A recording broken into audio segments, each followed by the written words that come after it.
All right, boys. What's your biggest fears? Hold on. What's up, everybody? Thank you for tuning in. This is the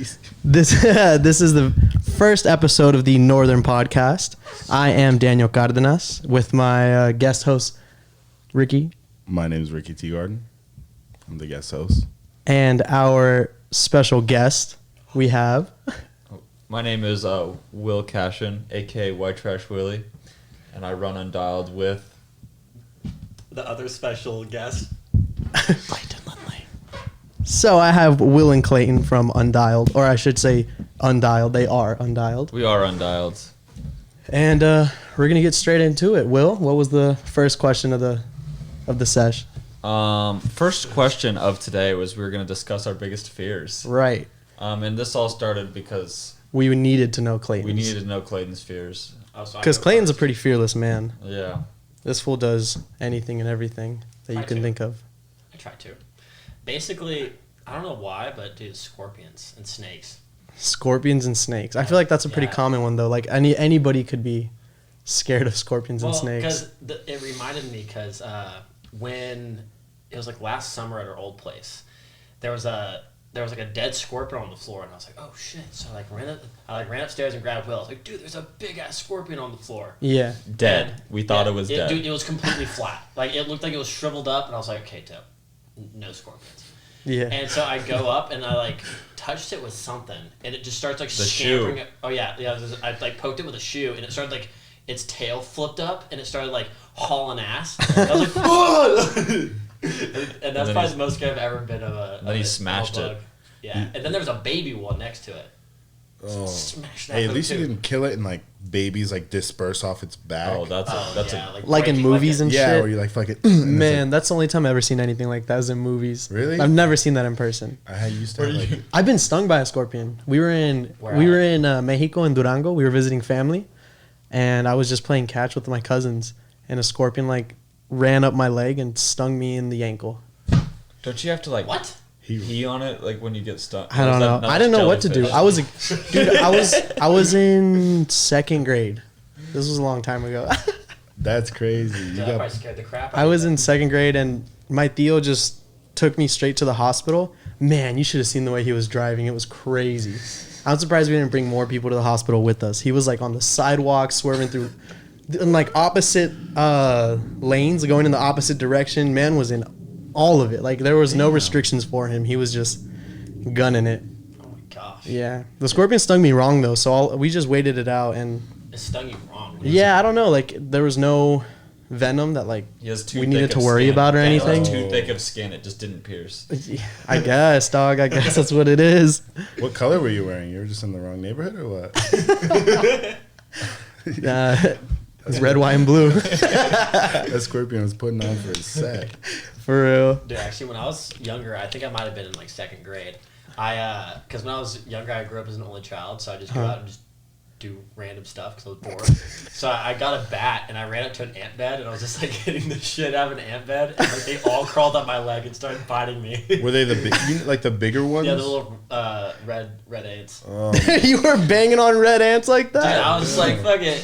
I can just imagine young Clayton, like, who's that kid from the Flintstones with that bat? Just that Bam guy. Bam. Bam Bam. Bam Bam. That was me. Bam Bam. That's so funny. He just wakes up, what are we going to smash today? Dude, I was scared of red ants. Because I saw that Indiana Jones movie when, like, all the ants came and just ate everybody. Like, they buried the dudes from, like, neck down. Yeah. And they, like, let the ants come out and...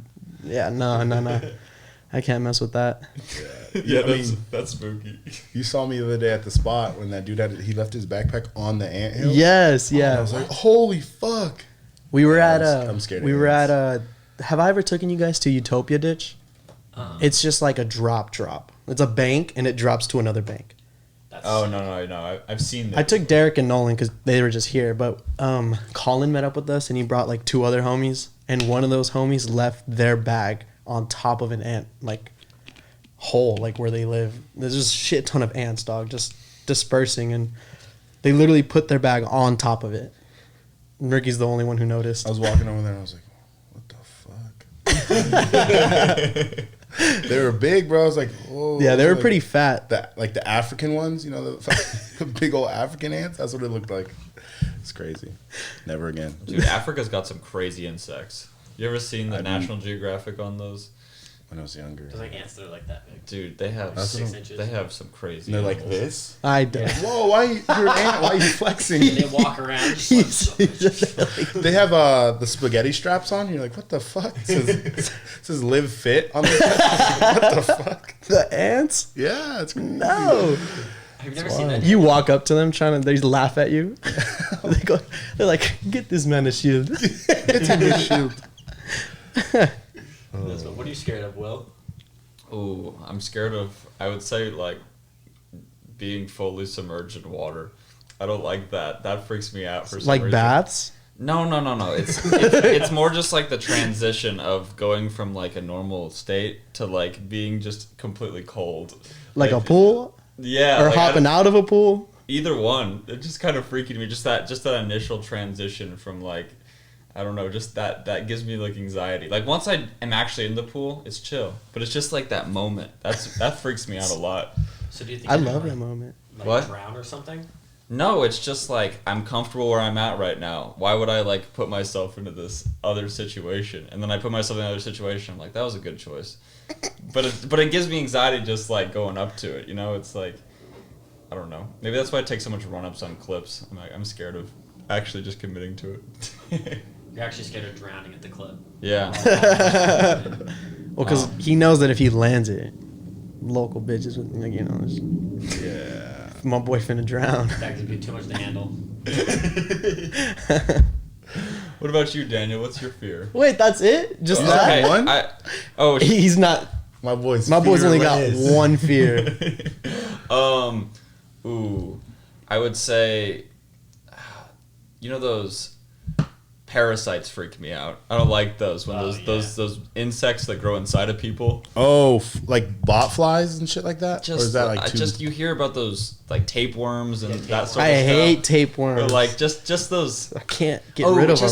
Oh, what are they called? Parasites. People parasites freak me out too. Like those people that come into your life and just suck things out of you. But don't. I love them. Keep them coming. But just like I call them parasites demons. in general just freak me out. I feel you on that one. Have you seen the anime? Parasites? Yeah, No. it's on Netflix. It's crazy. It's Is it you know, take the same place- thing, but then it like morphs the.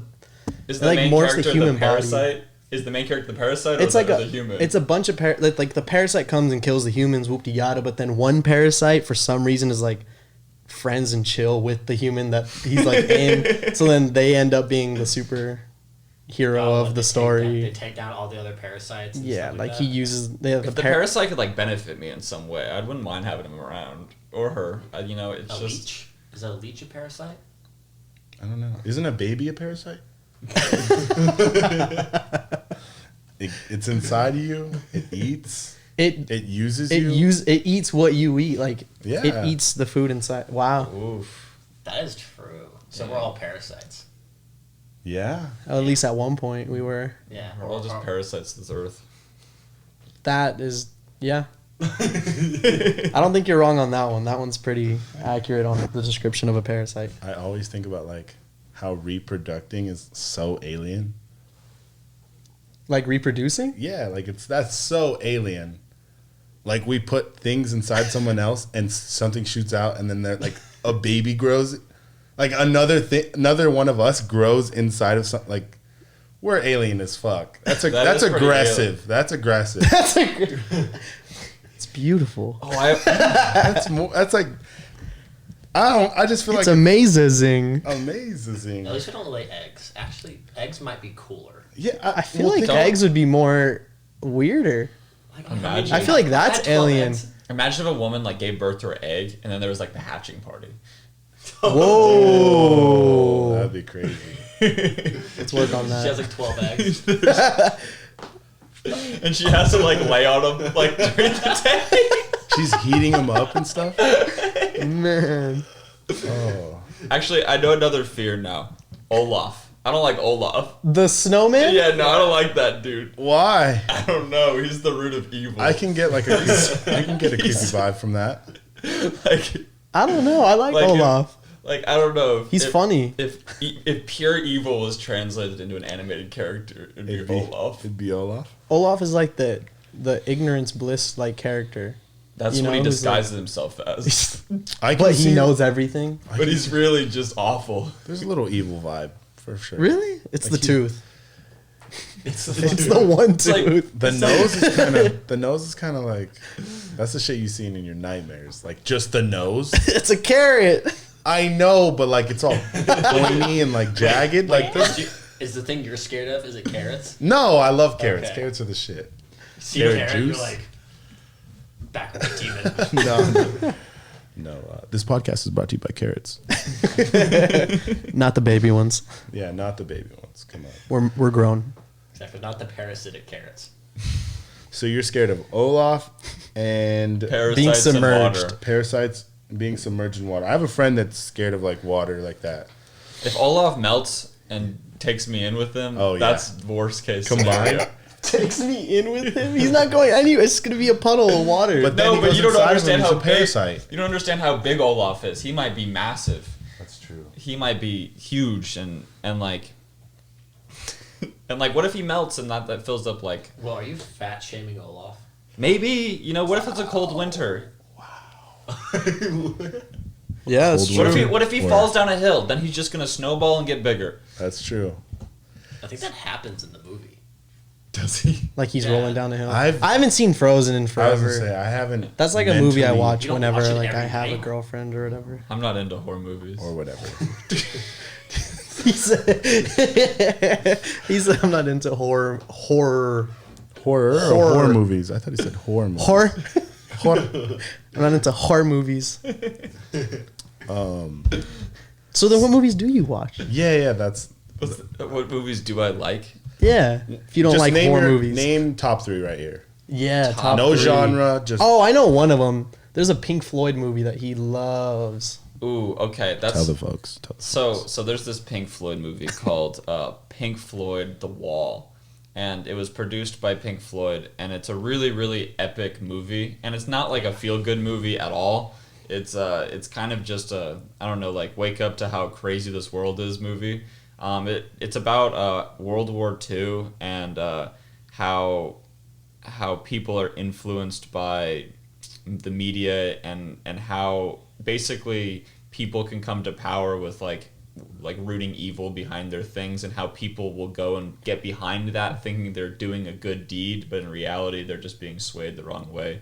And it's like a whole like movie about just like that, and the way that they like put it together, it's very, very epic, but it is by hands down by far the most intense movie I've ever watched in my life. So it's not something I would regularly like want to see, but a movie that I'm glad to have seen in my life, absolutely. But top 3 movies that I'd really like to if I had to sit down and watch it, I would say Napoleon Dynamite is definitely one of my favorite movies. Classic. I love that movie. I would say I really like the movie District 9, where the aliens come down, because I feel like that one has like a lot of symbolism, regardless of just aliens. Like I think that it's a really impactful movie because it shows the really twisted ways humans will react to situations that are almost out of human control, and how humans try to take control of situations that they are out of control in, and I just think that movie's a very interesting portrayal of just human behavior. So I really like that one. And I there's one more movie I absolutely love. I just can't think of it right now. Was it Ready Player One? No, I Ready think Player it's- One is fire. I think it's Fast and Furious 1 through 9. 1 through Oh 9. yeah. Yeah. 9's not even out, but 1 through 9. It's already my favorite. Have you seen the trailer? Well, I have.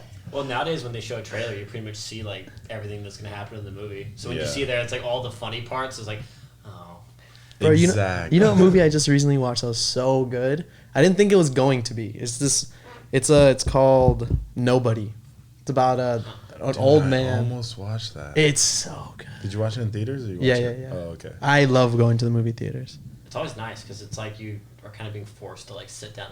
And Well, now with actually pay COVID, attention. nobody's even there, so you Oh, get it's like just the whole empty. theater by yourself. Yeah, there's a couple other people in there, but They're doing their own thing. Yeah. You know what I'm talking about. You know who you are. Clayton. Hey, don't be telling everyone, dude. Yeah, but it's just about this dude who's like, his house gets broken into, and John Wick. That. it's that. I think it might have been like the that type people beat? of John Wick. Oh, the director. But it is that type beat. Yeah. Dude's like an ex-assassin for like the government or whatever, and he like quits because he just wants to live a normal life. Oh. So like he does that, and it's showing how boring his normal life is. And then these burglars come into the crib, and they steal like, I don't know, like $15 worth of ones. Steal his dog. Or they kill And his- not even like they just broke in, and he was gonna like lay them out, but he didn't because he was like, nah, whatever. Like I don't need to. They just took like his watch, his money, but then on their way out, his son like jumps from like the stair set. Stairwell. Stair set? What did he do? Tray flip down? Dude, I don't know how else like this like Stairwell. just the stairs. stairwell. Like the island above the stairs. He just jumps off the stairs and tackles one of them, and then they're like freaking out. And he's like, "Son, let him go." Blah blah blah. Son's pissed that dad didn't have his back to beat him up, and then word gets around town, and everybody that like sees him on like day-to-day basis, when he like comes by, they're like, "Yeah, blah blah blah, you good? This and that." Well, all I know, if it was my house, shoot, I would have fucked them up.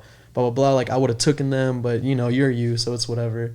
Blah blah blah. And he's just like holding it inside that like these people don't know that I'm like It's badass. this bad. Yeah, exactly. He's like, I gotta be normal, whoop-de yada. And then one night he just breaks, like, you know, he just breaks, and he's on a bus and like kills like 5 dudes Like who were being like douchebags. Oh, okay. I thought it was like And one of those dudes is Normal. related to like another famous assassin dude, but like a Russian one. this is all. So then the whole movie's them two. It's so good. It's yeah. really good. It's called Nobody. It's called Nobody. Is it on Netflix? I don't know. Oh, no, no, you no, said it's not. It's in theaters. It's in theaters, and I think it's on Amazon Prime. And also it's on the internet. That's true. The internet. So yeah, my fear is I was gonna say, going back to what we were saying, Daniel, what's your fear? I am scared of a lot of things, actually. I'm scared of busting my head open. That's one. Why don't The you wear a very helmet? rational fear. I don't know. Like, what do you just mean? won't What wear do it. you Dude, mean he's got his busting your helmet head on open? Like, one thing is, when I was a freshman, I think, I was trying to fake Emmanuel up a bank, and it didn't go well. The scooter flew, and I was just looking around. I was like, where'd my scooter go? Oh, no. shit. And then I hear Tito, and he's like, Daniel! And I look, and my scooter, a peg hits me right in the head. Oh fuck! Yeah, and it like, I had to go to the hospital, get staples, and it was gross. But ever since then, I've always worried about hitting my head, not by my scooter, but just on a sharp corner. Yeah, I feel You know, that. just like anywhere. Like And then you right just- here. Oh, and then you're just like, That ain't me, chief. Who am I can't. I know. It's there's like, if we go to a spot, like a coping if I angle, if we angle go iron to a coping spot, ledge. if we go to a spot and I see potential for me to hit my head on a sharp angle, I'm like, you're not with it. I'm good. I'm not gonna tell you like that's the reason, but I'm just Yeah. gonna be like, I'm good. yeah, I'm good. Damn. Dude, actually, that reminded me of one. I think my biggest scooter fear Mm-hmm. is my bars snapping and just getting impaled. Ooh. Oh. Like fuck. both of them go like Yeah, like that. That, or like the bottom of the bar snaps, like right Like above midway up the like- bar. Yeah, it just snaps and like you fall forward. Oh no, That seems livable though. Like dude! You head know, on the corner. That's like Yeah, you're a vegetable. That's true. no, you know Ryan Myers. Yeah, You do, yeah, you do. Concrete, yeah. homie, Yes, yeah. You do. Yeah, you do. We were first time in house in Texas for like the street jam. Ryan Myers snaps his bar, and the bar that snapped off, he was holding it like this, and he stabbed himself in the stomach. like deep. No, not deep. Whoa, wait, actually, I think It's he might have through? had to get stitches. So does it look But alright? but Yeah, see, that's what I'm talking about, dude. Like, But, fuck that.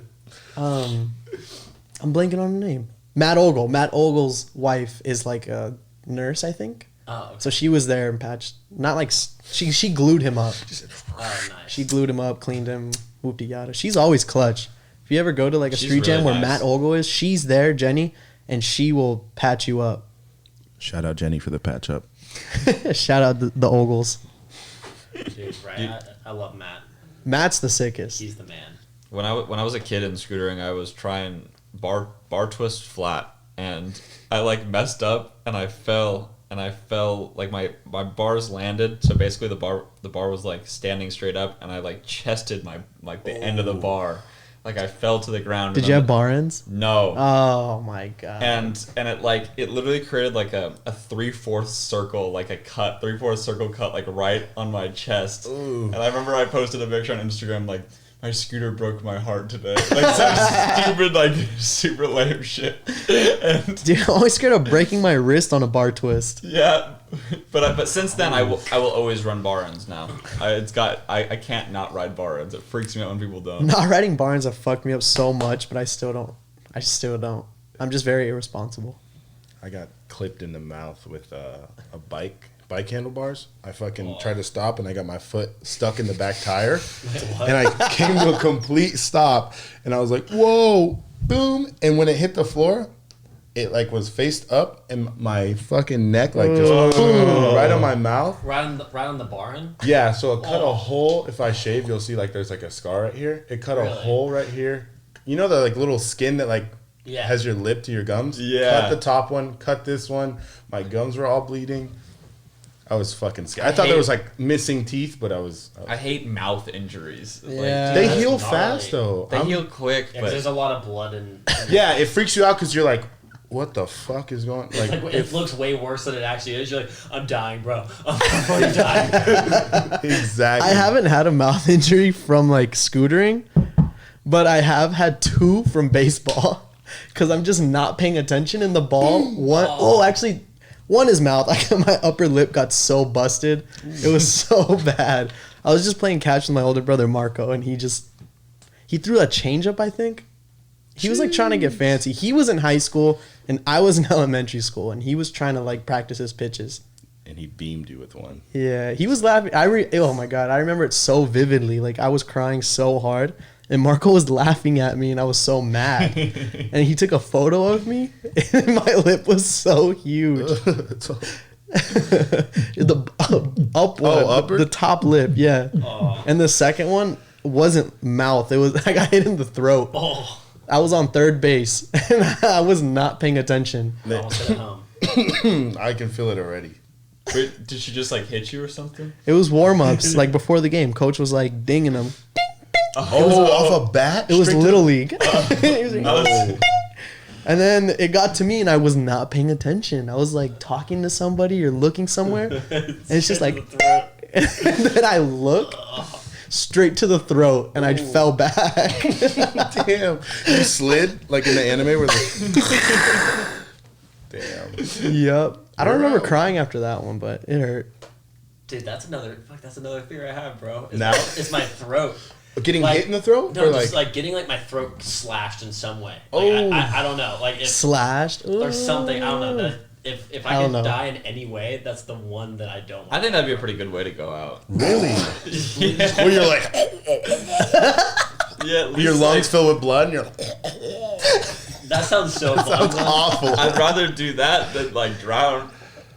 I don't want to drown, but I don't know about getting slashed in the throat, like in Nah. Superbad when Seth is in there and he's like, "Put it down, kid." Seth's like, "I never really had a choice."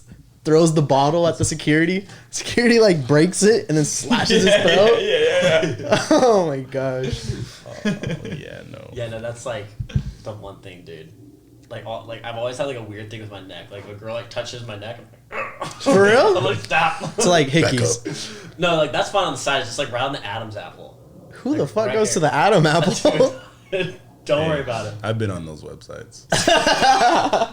Whoa. Don't tell anybody. Whoa. Adam's apple play. Yeah. Okay. That's my secret. That's the next segment. We're doing fears and then we'll do secrets. And there's just getting no secrets. And then we're gonna play Truth or Dare. Yeah. So yours is corners. Fucking up Hate your corners. Oh my gosh, dude, I'm so scared of having like a kid. Yeah. Feel That's that. a huge one. brain. Come on, Feel use the that. soundboard on that one. That's yeah.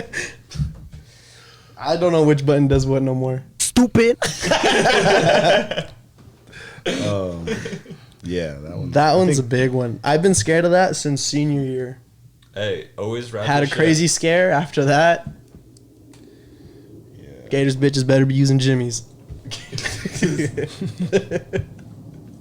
I feel like that's a good fear to have.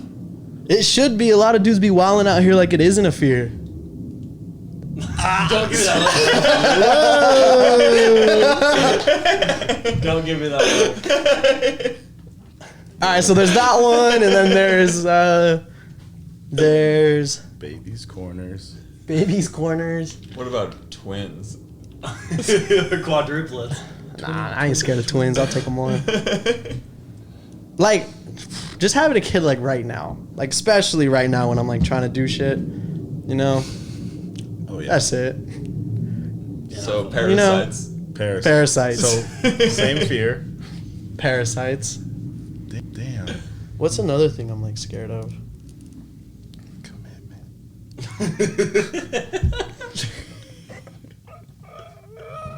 I didn't want to go there.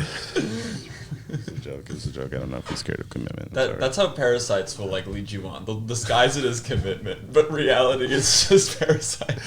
Woo! That's some factual information. Brought to you by Willie.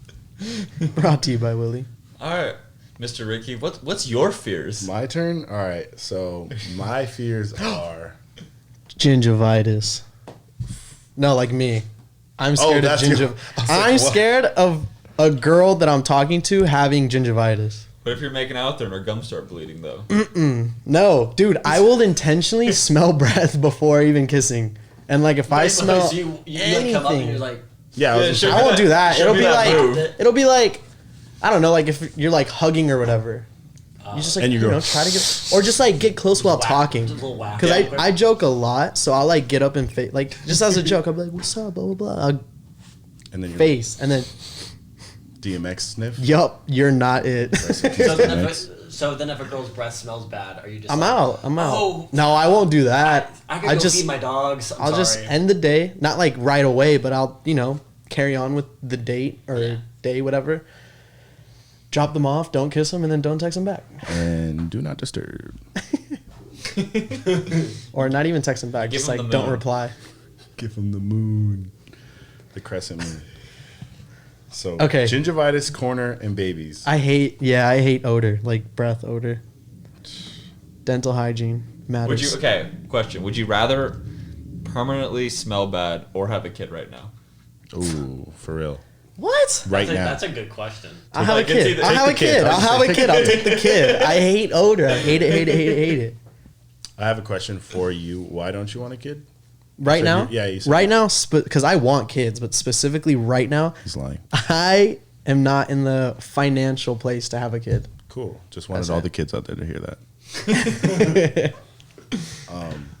Yes, I agree with that. But my fears, I have like two that are like I always think about before I go to sleep. STDs or STIs, whatever. Parasites. Fucking Virus. like I'm so scared of shit. I don't know. Oh, like I'm a just poop? fucking. Huh? No. I'm just like scared of like diseases. I guess I hate feces. like fucking. You're taking a shit, just throwing up. I'm crying, taking a shit. I hate this. It's underneath me.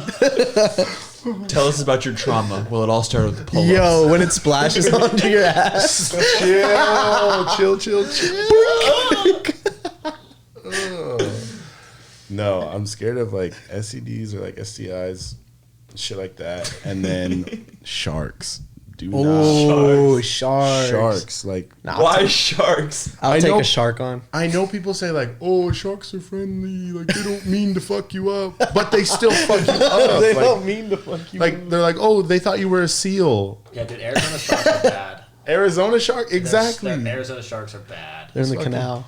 Dude, Oh, can't get rid of them.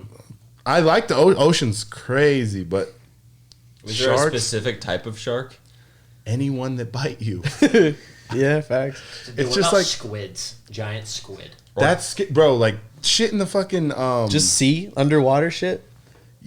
Yeah, honestly. Bro, that's scary actually. When That's we're like out, the like most when you're scary out in the shit. beach and you make it so far to where you can't like touch. Yeah, you're you're like, Yeah, that's Your feet are just scary. dangling.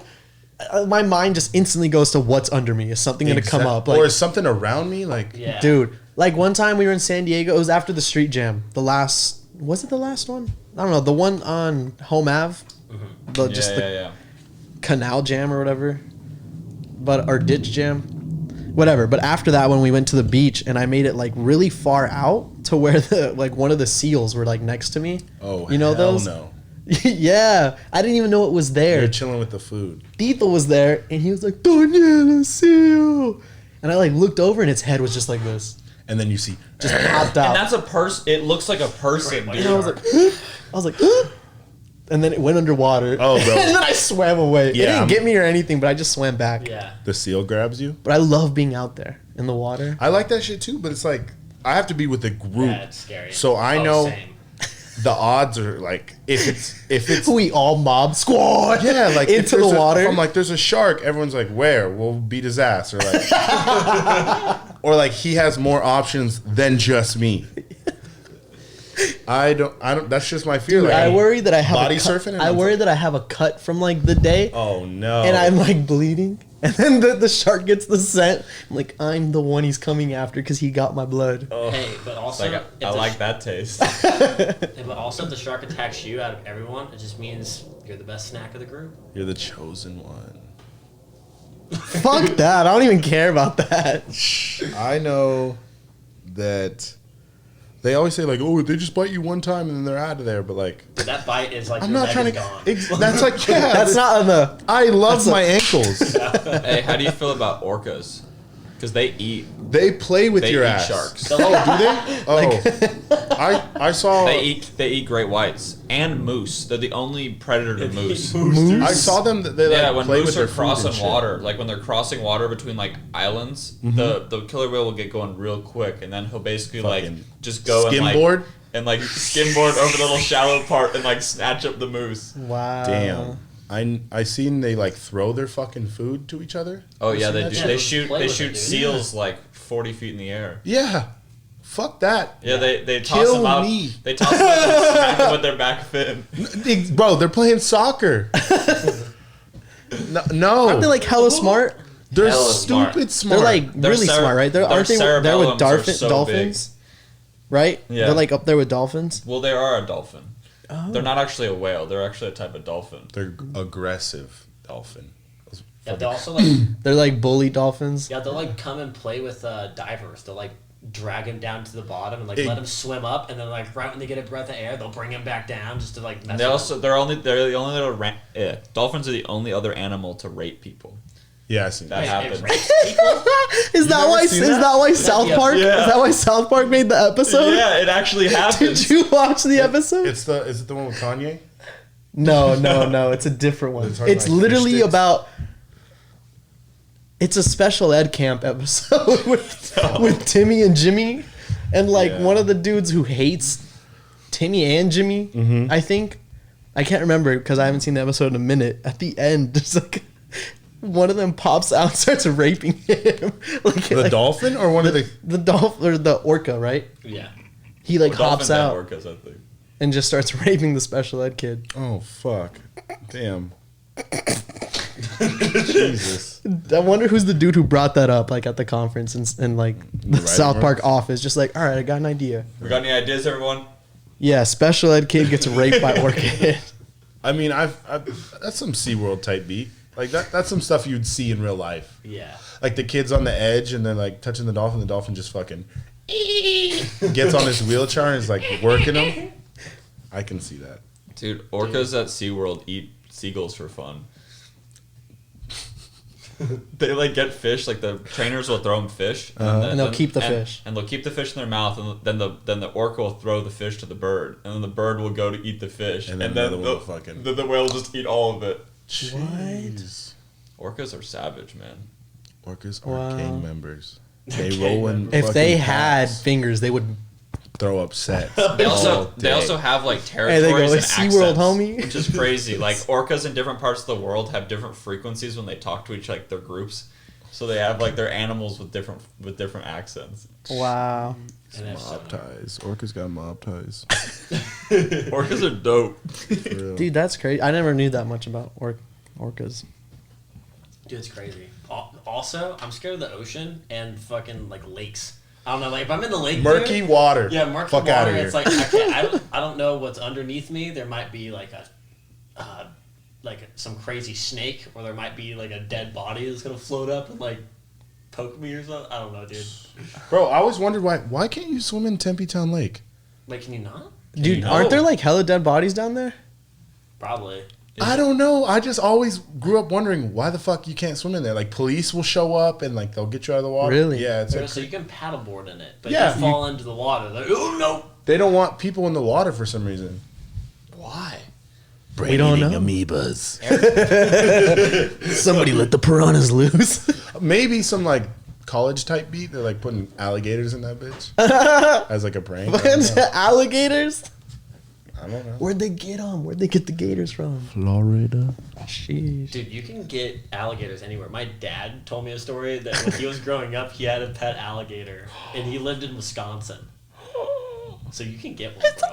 Weren't we trying to get one in Florida and we just never did? We didn't try to get one. No, we just wanted to see we one. drove by, there was like 20 signs, bro. Back to back, like, gator showing, go see a gator. Like, all this crazy Well, shit, because dude. Clayton was talking about how he doesn't want to see a gator. Because we wanted to see a gator. Yeah, No, we wanted to you were see- talking I about- wanted to- I just don't want to, like, come across one in the wild. Be like, oh, shit. Like, you Yeah, know? of course. But we did. Because No, we wanted we were to about film that. one. We were about that action. Really? Yes. We, Sheesh. See, I and thought me every Ricky were on time- the same page. well, because I guess in Florida, they're just everywhere. Like, they're like loose dogs. You're Just like- golfing and those motherfuckers will They're just eat your there. shit. Right. Right.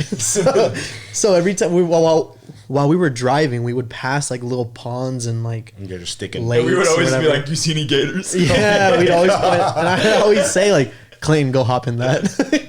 Well, I'm good. Y'all were on Gator Watch in Florida. Dude, Florida was fun. Florida's a We were different wilding in planet. Florida. I saw. I saw. My boys were super spreaders out here. I saw. we're not gonna talk about that right now. But so I said, what I say? Sexual transmitted diseases and Yes. infections. That shit scares me. Sharks scare me. I had one more. I just thought of it. Your roommate? She scares me. Shout out roommate.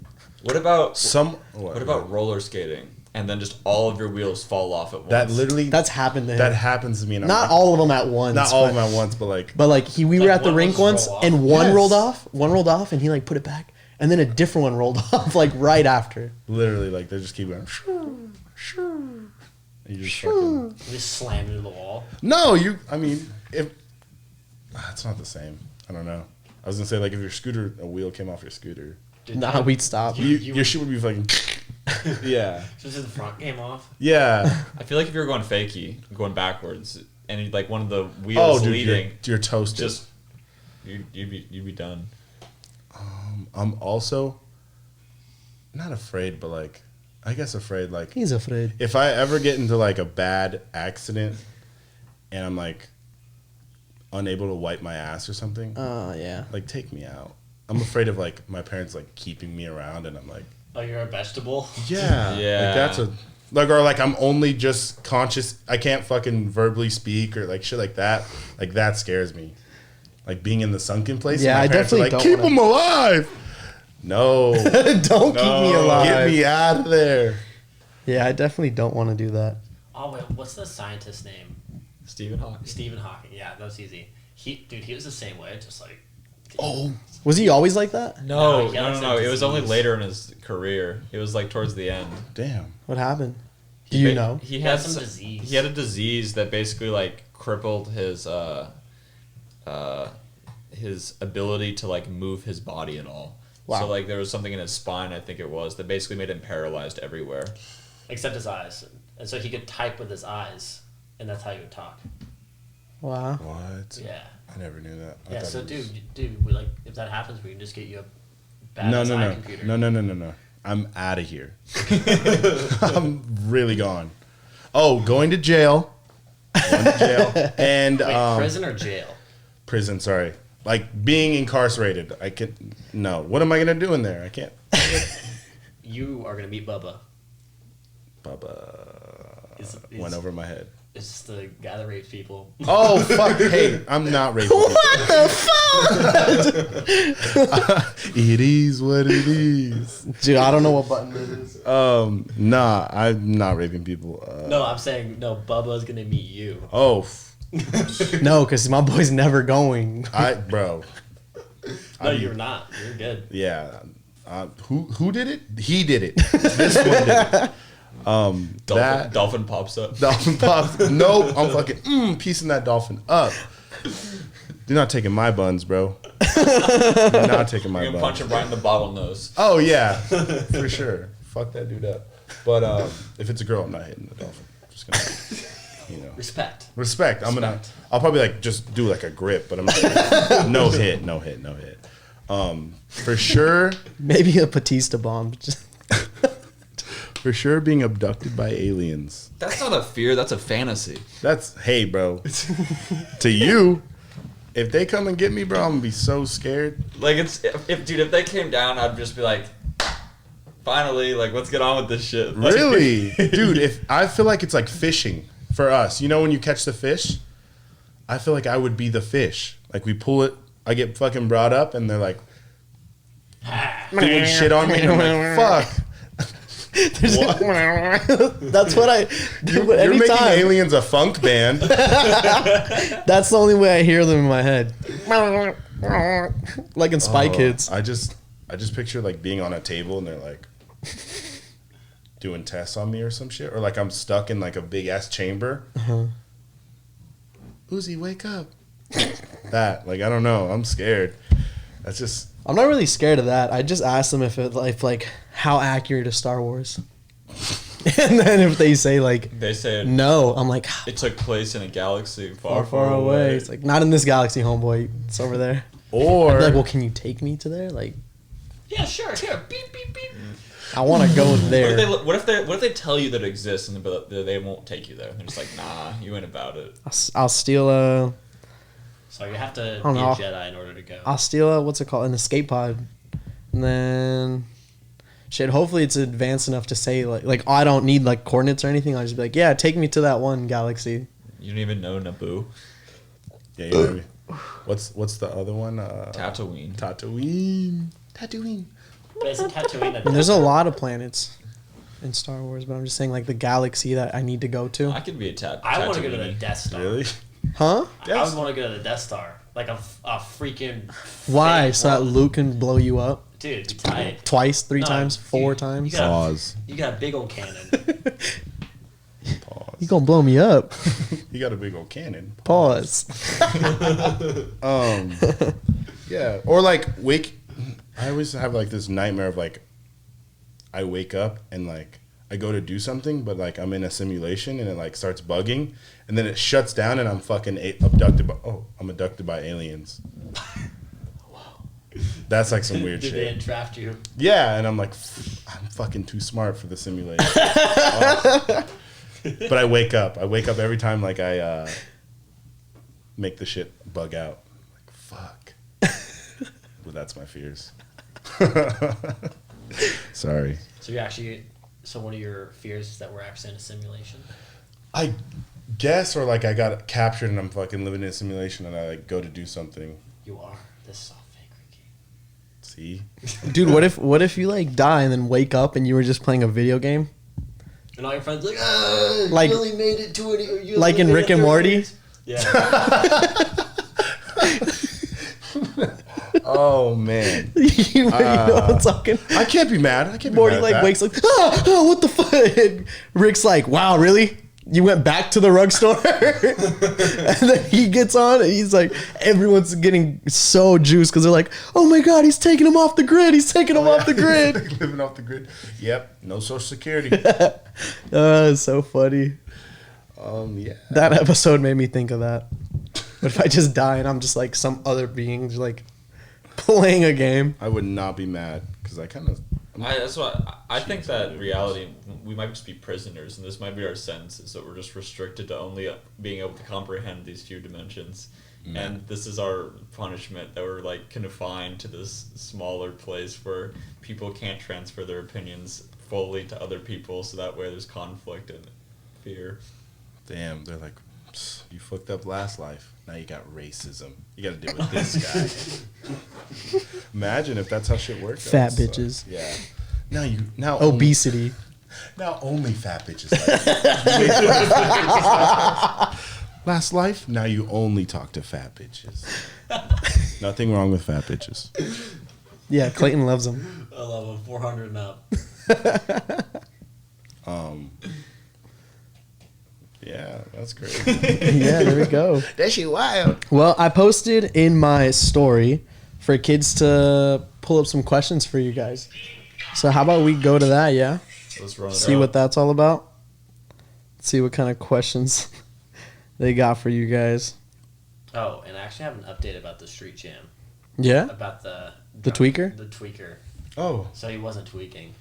what The happened? thing he had in his hand was like a thing they used to like. It's called a nectar collector, and Yeah. it's meant to like basically ingest marijuanas with like the wax marijuanas. Oh, it's like a dab. It's like a dab Not thing. like leftover dab, I guess. It's Yeah. like it's But I feel basic- like that dude was definitely on more than just that. Like, dude had rabies. He was like foaming out the mouth and shit. Yeah. I mean, He was moving. I don't know. A lot of my friends do dabs and smoke weed, and they do not act like he was. he was off the tweak. He was punching a metal. Yeah, he fought an electrical box. Yeah, it's called an electrical box. That's what that shit is. Like, maybe that was like the post, like, chill sesh, like, you know? But, like, Or maybe prior- that's for him to come down. I feel like dude was definitely tweaking. He followed us around. Hey, regardless, he got his shit fucked up. For real, bro. I seen that man get naked so quick. What was he thinking? He like even flipped took the his shoes corner off. and then Yeah. he flicked off his shoes and his shirt and just started like running like Dude, exactly. Where the fuck is he? And we're like, who did that? There's 75 of us. He's like- where's who? Dude, he was yelling. He's like, "Where'd that kid go? Come fight me, blah, blah." Everyone's then like, he's yo, get back. He's like, whoa, I don't want to fight a kid, but where is he? Yeah. He kept saying that. Where is he, blah, blah, It's blah. not like that kid's gonna come up and be like, oh, hey, that was me. Oh, for real? I mean, I think that kid wanted that, but then he Oh. did before the dude got out of his car. Yeah. It was a crazy ass jam. That I was. feel like the heat got everybody like on edge, you know? That's Yeah. Phoenix, Arizona. It's just out here. Ever been driving? Dude, we should do another one in August, and that would get really wild. I'm down. I'm The down to do hottest another day one in of the year. August. I'm really down to do that, Like actually. August 15th. Maybe later in the day, though. What about a night Nah, jam? dude. What if a night jam? It was like a lock-in, but it was just a street jam. That'd be crazy. I mean, it can't last all night. No. What if but it like- went from like midnight to 6 a.m. though? Oh, That's a lot of time. dude, for sure someone would get arrested doing something stupid. Midnight to 4. I feel like a night jam would be dope. It'd be different. 2 to 6. 2 to 6. Two. That's some good ideas. We watch the sunrise as a big scooter group, and then we go home. And we're all Wow. fucking. I didn't everyone take a broke nap off. today. Dude, honestly, and you We'll could talk bring, like, about a it. generator and some lights. Yeah. And just light spots up. It's got to be a light generator. And I know light because I know Drew's got some floodlights that are pretty like nice and compact. They're not like heavy ass floodlights. Yeah. Drew's got some sick ass lights that we use when we're filming with him. When are you guys doing the downhill bomb jam? Yeah, we need Yeah, to do we need to do that. that. I guess we can do it pretty soon.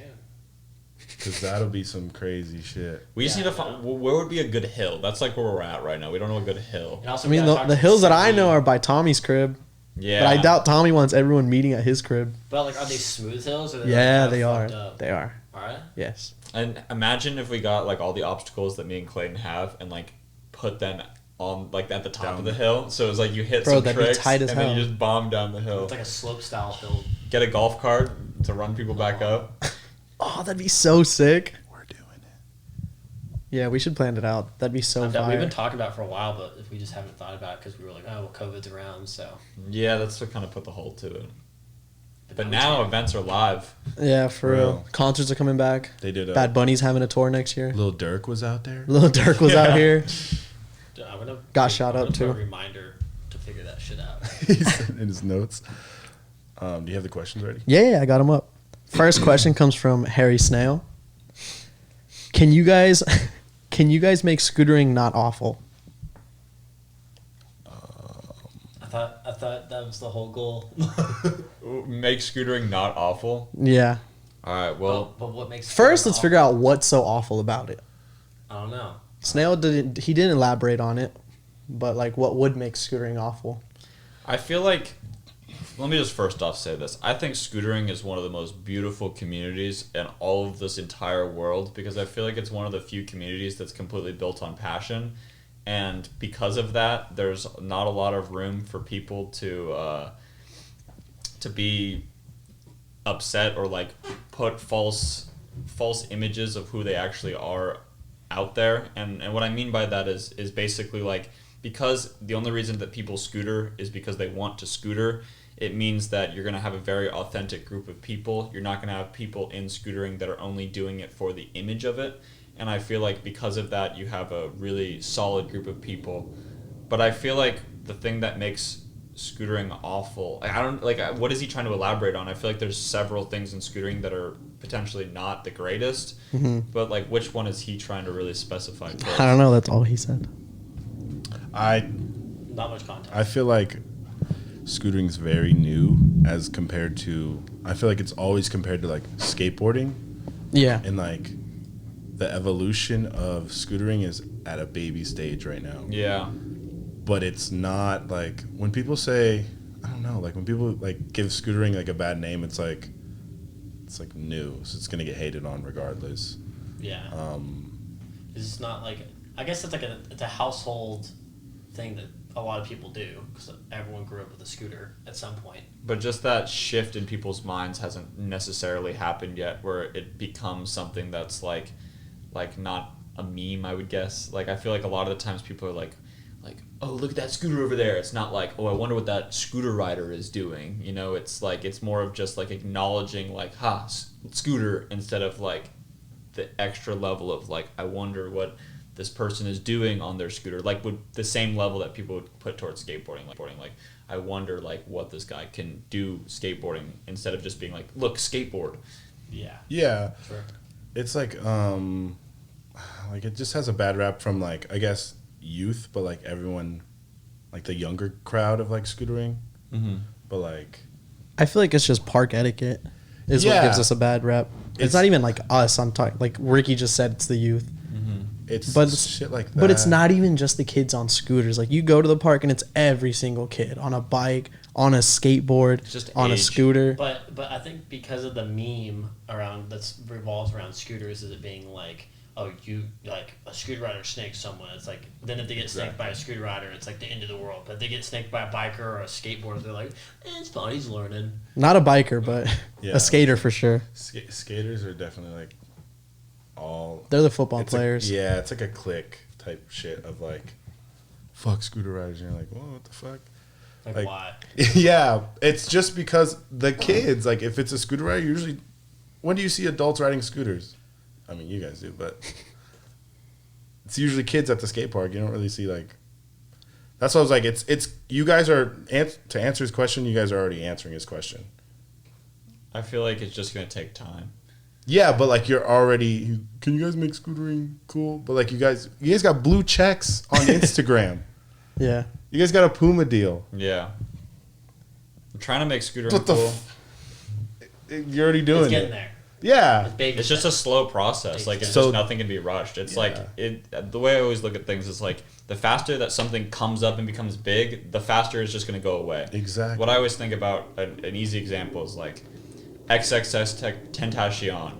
He blew up really big. He became an international pop star. But I want to be real, I don't really hear people listen to his music that much anymore. I have little brothers, and that's all they listen to. Really? Okay, maybe. I feel like it's just us. Like I feel like it's more the younger and like emotional crowd. Because like I don't bump him. I didn't really bump him when he was big. But what I'm saying is just that that big introduction and then that big fall off. And I feel like what scootering is doing right now is we're building this like slow thing that's gonna like, it's slow and it's not happening super super fast, but it's like we're building a very strong foundation, and I feel like that's gonna last.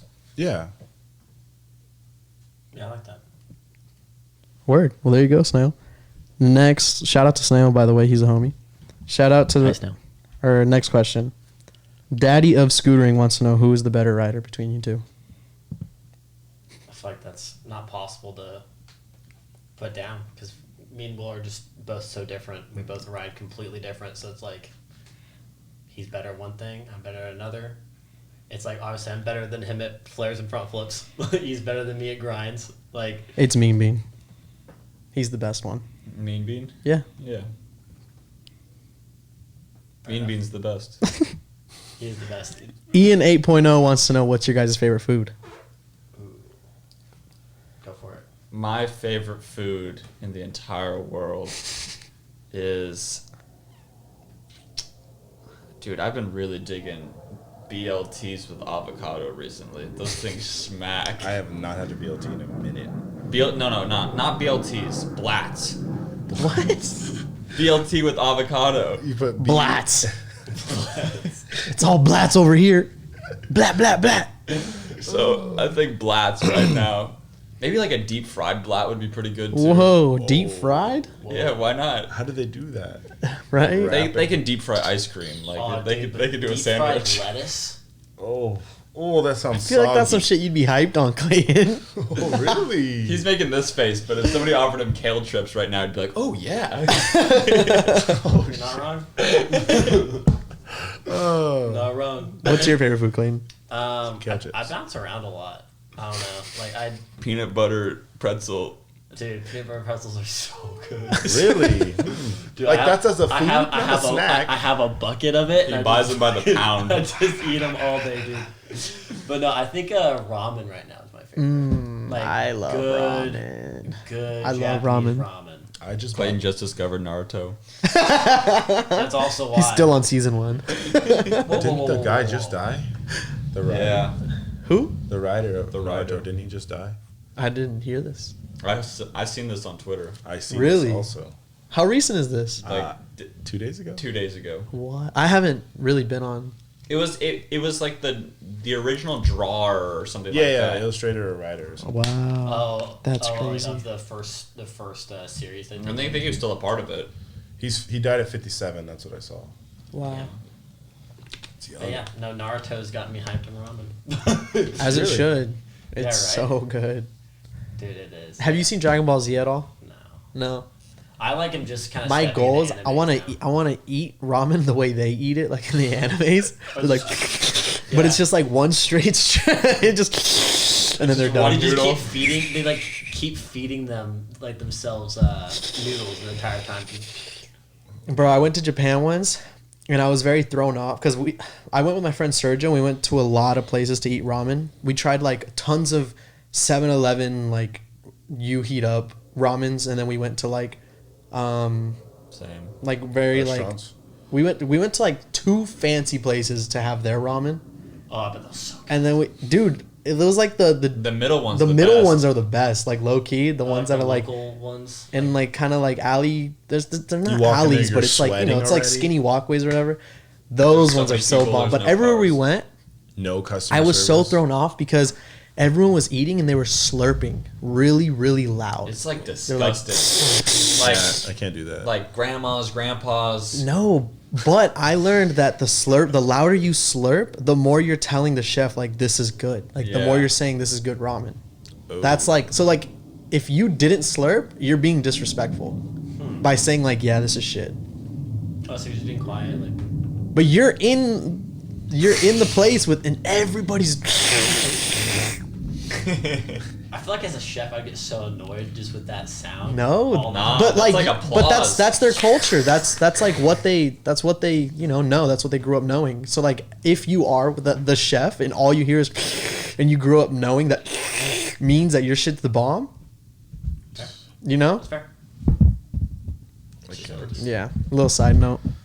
No, that's what the same thing I heard over there too. Sagi was telling me that.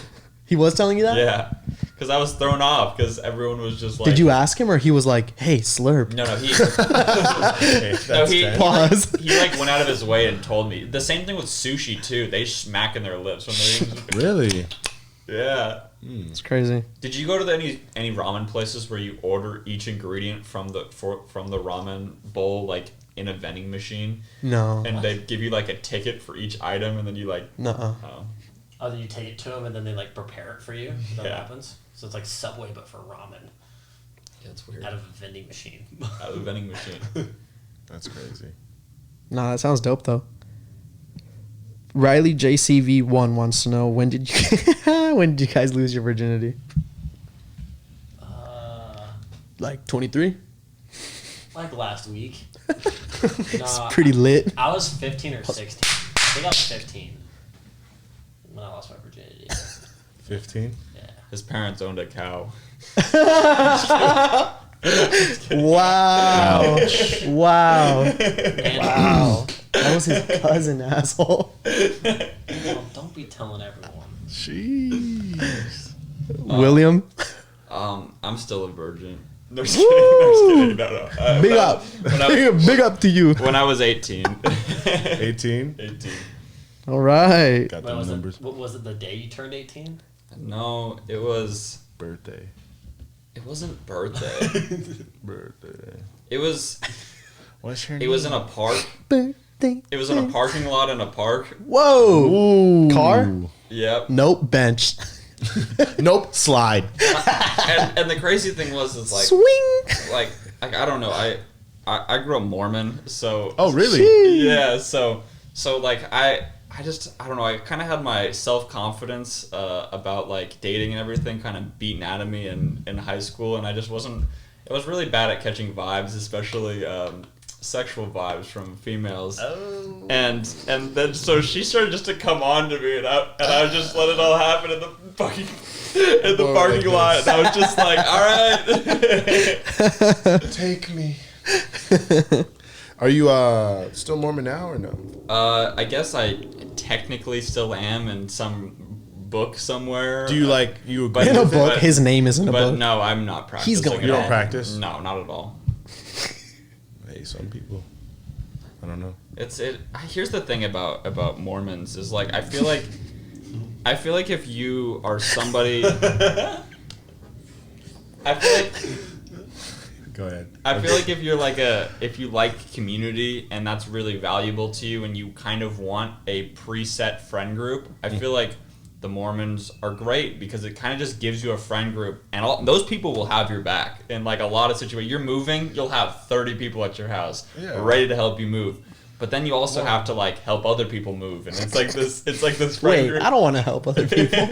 Will, why are you not Mormon while we're getting like in this whole moving process? Why am I not Mormon? Yeah, right now. That'd be Because you didn't want to help people while they move. He Yeah. just, he But just they- told you. But they could help us. Look at Will, bro. No, My no, boy no, not but it frail. doesn't Like, work he can't like that. live. Dude, I can lift. Yeah. So why aren't you Mormon?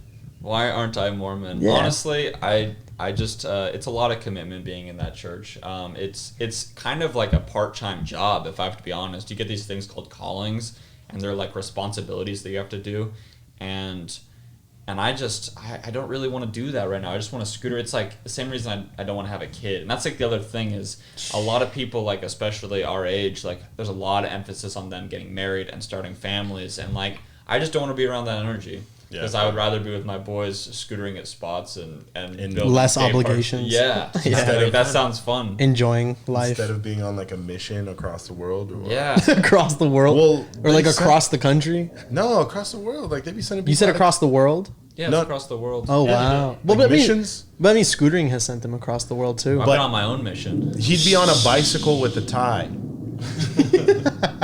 knocking on doors. Yeah, I don't I wanna mean, do Will that. looks good in the tie, bro. I think I'd be didn't say pretty that. good at it. I'm really good at convincing people. Like if I can convince people You that are scooters are Mormon. cool, I could probably convince people that God is cool. Damn, bro, you'd have that blue check still for a different reason. The like notorious Mormon man. Yeah, you're what's that dude that's always on TV? Joel He like Osteen? yeah, you're the Joel Osteen of like Mormons. You're like with a giant stadium. And you're preaching to them. Hey, we're getting there. We're getting there. Just give me a little bit of time, all right? Is there more questions? Yeah, next question. Or do you want to dive into religion? What's next question? What's it like being one of the most well-known riders in the industry? Who? I don't know. Both of you. They're both very iconic in the scooter scene. I don't know. I would say that it is a dream come true because it's so awesome having, like in a way, resources and contacts worldwide. And I feel like the cool thing about it is a lot of people, I feel like, that aren't in scootering or not in a niche industry like what scootering is, they might have contacts around the world, but it could potentially be contacts with obligations attached to them, like potentially business partners or family or something. But it's like with scootering, it's just like, nah, these are just my homies everywhere. And like there's such a thing about scooter riders where it's like if you scooter and you meet somebody else that scooters, regardless if you know anything about them, you have a trust for them that you put higher than some other stranger, you know? And I feel like having that trust with so many people I don't even really know that well around the world, and them having that trust in me as well, is something that I feel like is the greatest and the coolest thing about being at where I'm at in scootering. Also, I feel like I've gained a responsibility and an obligation to really push scootering as hard as I possibly can because of the position that I'm in. I feel like if I was to just take the successes that I've got and just put them into myself and just kind of used scootering as a leapfrog pad to something else that I could make money off of and benefit only myself with, I feel like that'd be really, really selfish. And I feel like because in reality it's kids that have given me this fame or this attention, and it's like I feel like it's my job to give that back to them and give those kids the opportunity to follow a path to get to where I am, so that way that pattern cycles and continues, and that way more people in this world will get to experience the happiness and joys that I've got to experience through scootering. Damn, Clayton, how are you going to follow that up? Yeah, I was going to say, that's like, you almost described Mormonism. And I say this The in the name of community. Jesus Christ. I was just gonna shout say out. that I second what Will said, but also it just feels. That's how I'm going to follow it up. But also like to add to that, it almost doesn't seem like I don't know. It's not really something me and Will like Think about. Like Yeah. I don't know. It's not something that I'm like sitting in my room being like, oh, we're the shit, you know, like or something, you know, like it just doesn't even seem real. I don't You're know. looking at That's- yourself in the mirror. I'm the shit. That's good, though. It hasn't got to your head. I feel like I don't let Clayton's head get too big, and Clayton doesn't let my head get too big. So like, it just kind of just feels normal all of the time. Like, and then it's just when we show up to skate parks, it's just like, oh yeah, this other like, oh yeah, this is how it is. And then I don't know. A lot of the times, like, I don't know, when I'm just walking around in public and stuff, I just kind of completely forget about it. But then it's just when I'm in my skate park element, it's just kind of like, oh shit, look at all these people that like what I'm doing. This is cool, you know. And I don't know. I just hope that I'm able to inspire the kids. The same with Clayton. Like I hope that we get to bring something to some kids' lives that like really sparks something inside of them, or yeah, it just starts a flame inside of their head, because that's all I can ever hope for. I had no idea. Like when Daniel brought me to your house for the first time, I don't think you explained anything. I just thought you guys. I just brought him to your guys' Yeah, crib. you guys were just like, I thought you were just regular friends, like whatever. Not that you guys aren't regular friends, We're but just like regular friends. But I didn't know that like there was like this other element to like what you guys do. I thought we were just like chilling, and then I saw you guys, and you guys were just chill, and I was like, I didn't think anything of it until like later on when you like tagged me in something, and I saw both of you guys' accounts. I was like, holy fuck! And then we had a conversation, and you said something about like, or no, you guys were having a conversation. I was just listening, and then you guys were just talking about like how big the effect is, and I was like, big effect of what? Like I was just so confused because I didn't know when I first met you guys like how big your impact on scootering was. So And fingerboarding. And fingerboarding. that shit too. Oh yeah. And Clayton's soon with skydiving. What? For real. Base jumping. He's gonna make waves. Oh, I didn't understand anything you like. I had to. I blanked. Yeah. Here's kind of the rule. I don't know, dog. I don't know. I was out of it. The reason that Clayton and I get along so well, and I feel like the reason Undialed is so successful, is me and Clayton kind of just take whatever we're doing to the fullest level, and I feel like we go about it in different ways, but just that fundamental like mindset, that driven, determined mindset is rooted behind everything. So it's like, for example, like I am into fingerboarding, so of course I'm going to try to build the biggest, craziest fingerboard park out of anybody. And it's like Clayton's getting into skydiving now, and it's like of course he's going to try to become like the gnarliest base jumper or what. It's just like that's just like scootering has taught us that like you can go from like nothing to like the top. You just have to find your own niche, you have to find your own role, and you have to seize the moment And be consistent. and be consistent. Yeah, especially consistent. To the youth, be consistent. No matter what. Yeah, don't start and then give up. Exactly. You gotta keep going.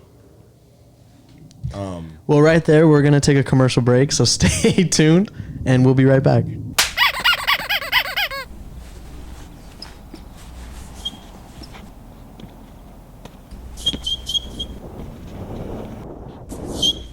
Yo, Daniel, that new Northern drop, fire. I gotta hand it to you, man. Thanks, bro. But that new Undialed drop? Sheesh! Northern Undialed! Hope you guys enjoyed that commercial. We are back with the podcast, so we're going to get straight into it. Quick question for Clayton and Will. So both of you guys are not from San Diego, but that's where you guys met, and that's the birthplace of Undialed. Yes, sir. What led both of you guys, your individual journeys, what led both of you to go to San Diego? So I grew up in Amarillo, Texas, and which is in like the upper part of Texas. It's considered West Texas, or it's West Texas, I guess. Uh-huh. I don't know why it's at the north part of Texas, but I grew up there, and after a while of being in Texas and having a friend group that weren't the best, I decided that it was time to leave. And so I think it was November of 2015. And I was writing for 5-Star at the time, so I went and lived at their house for 3 months. 5-Star was in San Diego? No, they were in Temecula. Temecula. Or like Murrieta, which is up like where like Raymond Warner lives, like Yeah. all those guys.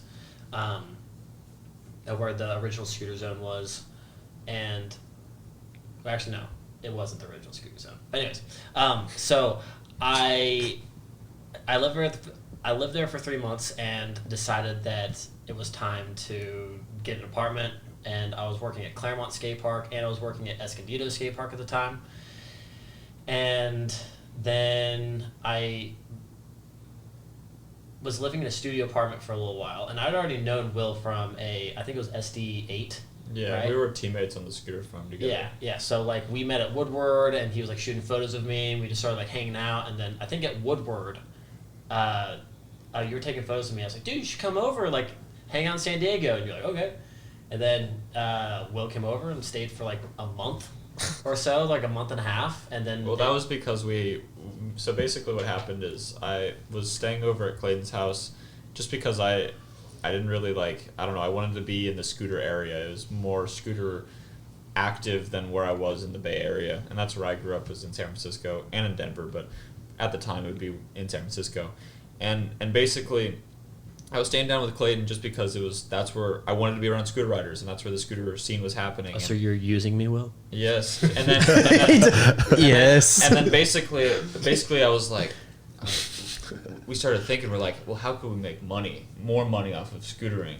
Just so I was just trying to survive and To sustain yourself. Yeah, and so Clayton and I started filming these videos for the scooter farm, and they were called Hour in the Barnyards. I remember those. And those were lit. And the interviews. Hell yeah. And basically the whole premise behind those is I wanted to have a transparency between the professional riders, the top riders in the sport, and like the fans. So because there was no interviews of any of these people, there was no Right. interviews of anyone, and if they were kind of, I don't know, they just weren't weak. They were weak, and I wanted to have standardized questions, or like kind of standardized questions that each pro had to answer, so that way you could see the difference between the pros after you watched enough interviews. Yeah. And then basically the hour in the barnyard stemmed from the Super 60, because you had an hour in the barnyard, Right.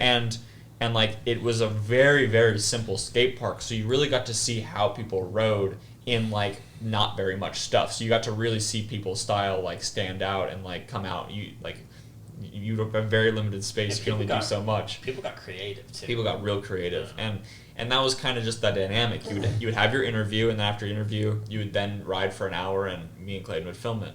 And it went really well. Those were really fun, and we filmed and made those for about a month and a half or maybe 2 months, and then after that, Clayton had a gig, Australia.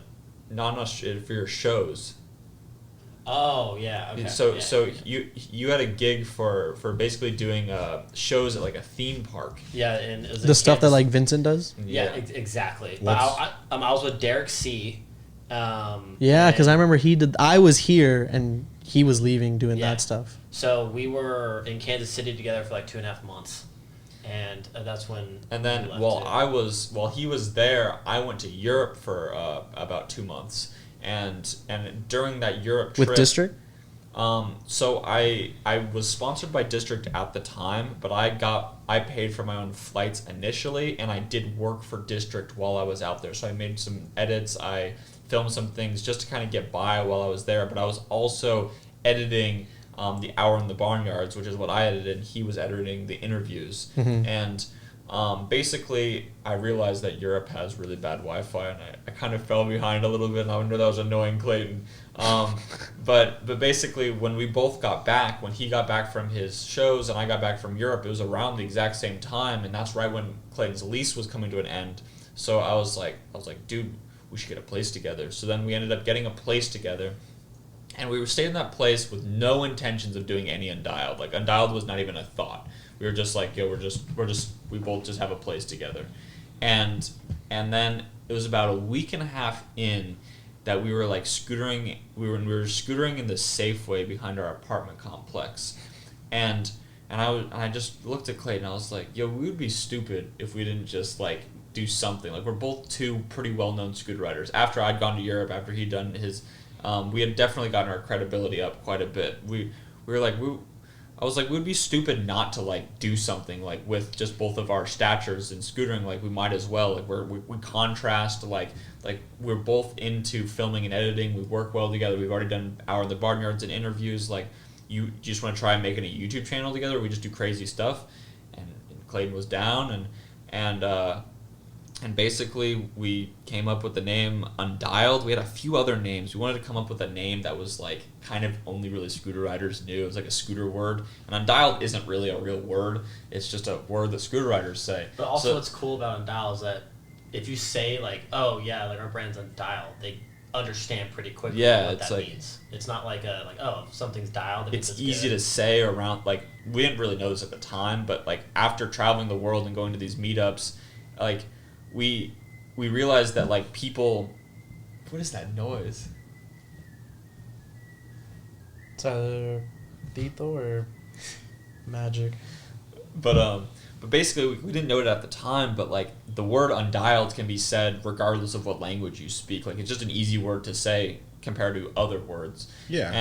And like that was a really big beneficial, but it was really funny because initially Clayton and I were very on the fence about the name Undialed. Like, we didn't even like it that much. It was just kind of like, it just seemed like the best fit. And then I remember there was this time that me and Clayton were like walking into Claremont Skate Park, and I forget who said it. They're like, "Oh, Undialed is here," and me and Clayton looked at each other, and we were just like, "I don't like that. I don't like when people call us Undialed." Yeah, they were calling us YouTubers. We're like, "Shut up, dude." Yeah. Well, yeah, because you guys started like in the time frame of like Tanner Fox, the Funk Brothers, We started Raymond 2 Warner. years after them. After them? Or like a year after. Damn it. Like a year after. Like, Sondesi, Jack Dow, yeah, like that was kind of that was kind of after us though. That like because we got Undialed going. Scooter Brad, and it felt like all of that was in the same Yeah. like, kind of time frame. Yeah, and that's when scooters were. But yeah, so like ultra high. ultra poppin'. I know it was huge. What year? It was like 2016. Yeah. Okay. 2016. 2016, 2017 was like 20. Yeah, scootering was big in like 2012. It was big in 2016. It's getting big right now. Yeah, it's getting there again. Yeah. But I feel like it's like more authentic. Like It has bro- waves. I feel like that's with any industry. Well, that's because though. I feel like throughout those like peaks, when it dropped down, everyone who wasn't about it kind of like weaved off, Yeah. and everyone who is about it is still here for like the third wave. And I feel like when you say that's more authentic, I feel like it's because the people who are like actually down are here for it. Yeah, They're the ones who made it through. So to answer Snail's question, how to make scootering better, we just got to go through enough waves and weed out the idiots. Yeah, Yeah. That is true. I agree. And the other thing that we need to make scootering great is as scooter riders, we got to stop relying on people that aren't scooter riders to make scootering great. Like scootering being great is completely within the hands of the scooter riders. Yeah. Like we shouldn't rely on skateboard, BMX, or anything like that to try to make scootering dope. We gotta like. Scootering's got to do it I like itself. Yeah. I like that.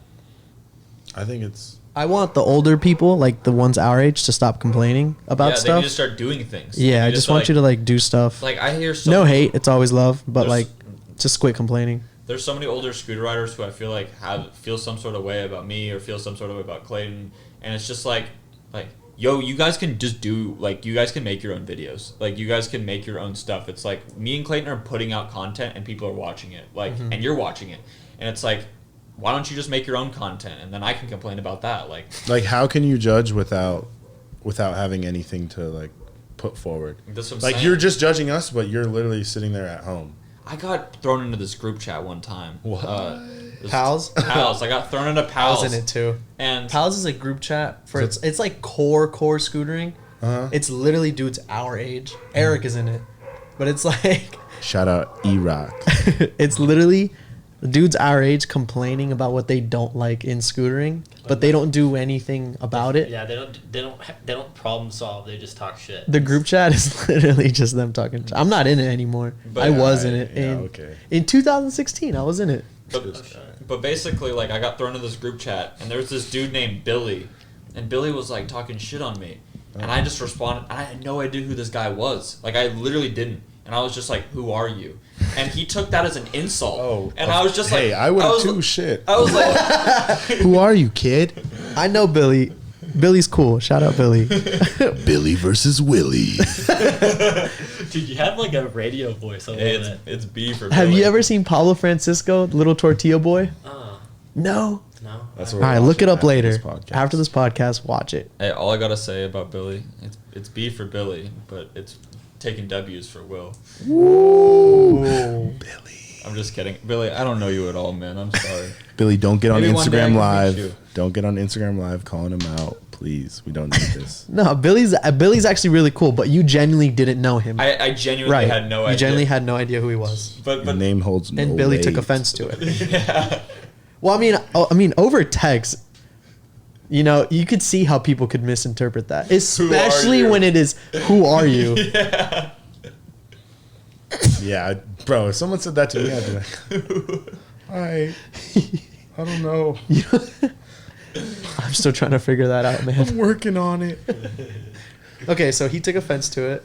Yeah, but like I don't know. That's just a small example. Like, damn, like Billy, I wish you were like making crazy things in scootering. Like, I wish you were putting yourself out there. I wish I knew who you were. You know, because I feel like if we had more and more people in scootering that were really just gonna put themselves out there and put themselves on the line, like some of us are gonna make it, and those some people are going to make a career out of scootering. And I feel like that's ultimately how we like get.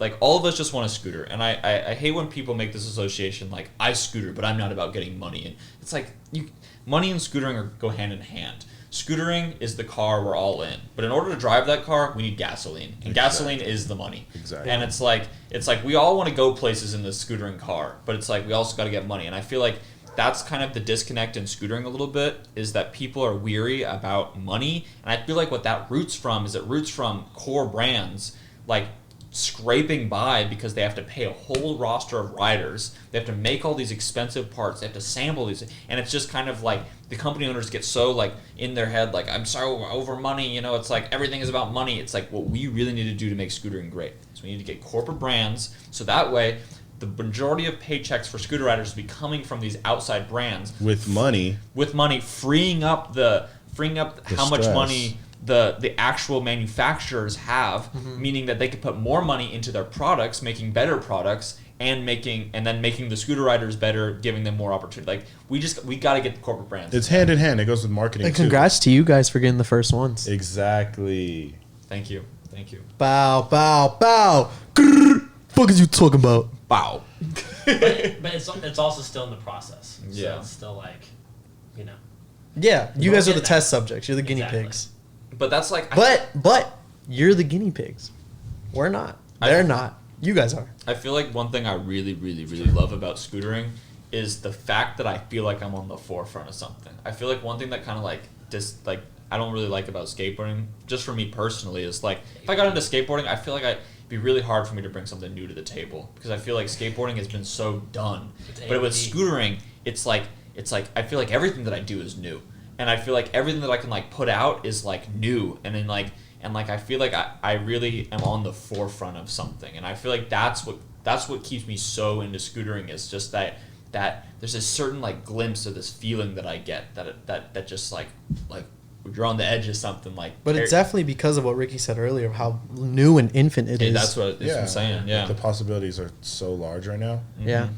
And skateboarding, I see what you're saying. Like you would have to be so much more like straining on like I have to be so creative to make this stand out because it's seasoned. Like Exactly. Skateboarding's seasoned compared to The other scootering. thing too about scootering is I feel like the biggest downfall to scootering is also its greatest strength, and the biggest downfall to scootering is the fact that people call it easy. Oh yeah, I hate that. And But to an extent, like it is easier to step on a scooter and start pushing as Well, opposed to a skateboard. the But as soon as you start doing tricks, then like it's the same thing. It's literally the same thing. The simple way to put that is like there's infinite amount of scooter tricks you can do. You can always add a bar spin. You can always add a tail whip. You could always add something to it. There's an unlimited amount of tricks you can do in scootering. There's an unlimited amount of tricks you can do in skateboarding. When you compare infinity to infinity, there's not one that's more hard. And it's basically like how hard do you want to push yourself? That's really what it comes down to. But I just feel like with scootering, there's just so much opportunity, and that's just why I love it so much. just wait till like scooterings and music videos. What I'm saying, Like Lil Baby has a scooter. Hey, What- we're already there, pimp. what I was trying to say though is like the biggest downfall to scootering is the fact that people call it easy. There's such an easy learning curve, but that's also its greatest strength because it's like there's a reason you can't rent electric skateboards on the road because they're too hard to ride. But you can rent electric scooters from multiple brands with an app. And it's like once the connection gets formed between like transportation and like trick thing, and there's kind of a merge between that Merger. because there's definitely people out there who ride bird scooters regularly but will talk shit on somebody like a kid riding their scooter. Yeah. And it's like once that wall kind of breaks and scooters become this super accepted form of transportation, even more what they are, then people are going to become very interested in the trick side of it because they are going to be riding scooters themselves. When they look at the trick side, they can relate to that. It's the same reason like when I go snowboarding, I get really into snowboard videos the next day because I feel like I was just there and I can really relate to like what's going on. And I feel like that's what needs to happen in scootering. More and more people just need to be riding their scooter as a mode of transportation. So then the trick scootering, because so much of their day will be on their scooter, the trick scootering will become something that will become interesting to them because they can relate to it. And I feel like we just got to get to that point. In time. And that just takes time. Very true. I agree. Yeah, very in depth thought. Yeah. Good job, Will. Actually, I disagree, Will. Actually, yeah. Please elaborate, Clayton. Scooters are lame. Scooters suck, and skateboards rule. That's true. So that's gonna end our. We're kicking Clayton out of the room. But yeah, since you guys are on the forefront of it, with Puma and you're on the everything. forefront of it too. Since we are on the forefront of it, but you guys are the guinea pigs for Puma. Let's talk about how that came to be and the opportunities that lie ahead. I guess we can talk about it. So, okay, so basically, Just talk about what you're allowed to talk about. whatever you're- explain. So basically, And even if it's just an ad for a future product, go ahead. so the Puma suede just came out. No, so Oh, dirty. He rides in So- those. so My Tyler, riding shoes. so Tyler Chaffin was posting photos on his Instagram story of him like wearing Puma shoes, and I was like, oh shit, like he's getting hooked up by Puma. I was like, yo, what's your contact? So I got the contact. And then we sent it to our agent, and then Shout out to your agent. yeah, right, Spencer Bass, XSM Global, and I don't know what else. I'm not sure what else we can talk about. But basically, we got the contact. We started working with them. We figured out a 3-post deal for Will posted 3 times, Chris Ferris posted 3 times, and I posted 3 times. It's basically like, so me, Chris Ferris, and Clayton are all signed to this agency called XSM, which was the one that basically wrote up the contract, formulated everything, and put the pieces together for us to be like just look more professional. You know, it's just somebody representing us. And basically the idea is that between me, Clayton, and Chris, from a Puma's perspective, we cover the full range in scootering. Not necessarily, like if you ask the average scooter rider, somebody that's in scootering, they'd be like, we're probably not the full range, but just somebody who's looking at scootering as a potential entity of their brand, we kind of cover the range. And one side, I'm kind of the street rider. Clayton is like the stunt man, and Chris Ferris is like the competition, like serious. And that's kind of like the alternate ways that Puma goes about their own things. They have people who model in their streetwear. They have their athletes, and then they have their other people that do crazy stuff. You know, they have they have this girl that comes on, and her name's Nicole, and she sews together these crazy Puma things and does these obscure. I think I know exactly what you're talking about. And basically like Shout out Nicole. so between That's my girl. so between the 3 of us, we kind of covered this range in scootering, and what we did with our posts was we showed that. So me, Chris, and Clayton actually sat down, and we thought about the different ways that we could approach and we could show off scootering to somebody that doesn't scooter, and show like just the diversity in it. So the way that Clayton went about it is he made a video that was showing him failing, and then finally landing the trick triumphantly and going through the battle. That also was not the plan of attack. That was the first clip we were going to film, and it took me forever, and then it just kind of worked out to become that. So Yeah, it kind of made it a lot more authentic in a way, you know? Because if I went out there and be like, oh, so I'm just going to try a trick for like 2 hours and fail on it and fall a bunch, and like, you know, that wouldn't be tight. Bunch of fake fails. Exactly, yeah. And then Chris Ferris's, what he did was he took a whole different approach. His was a little bit, I would say, slower of a pace than Clayton, because Clayton's was more intense, and then Chris's was a little bit slower, and his was just about getting his mental right, making sure he was in the correct mindset to do these tricks. And what we did is we really emphasized on picking tricks that he could land very clean, very precise, very precision tricks. And we focused on that on kind of a slower tempo, so that way it shows just the physique and the very similar to like what they do with soccer, and very similar to like how they promote soccer players and their other athletes. It's just this precision, focus, like determination, Like LeBron type. yeah. Like, So that was Chris's, and then mine. Space Jam.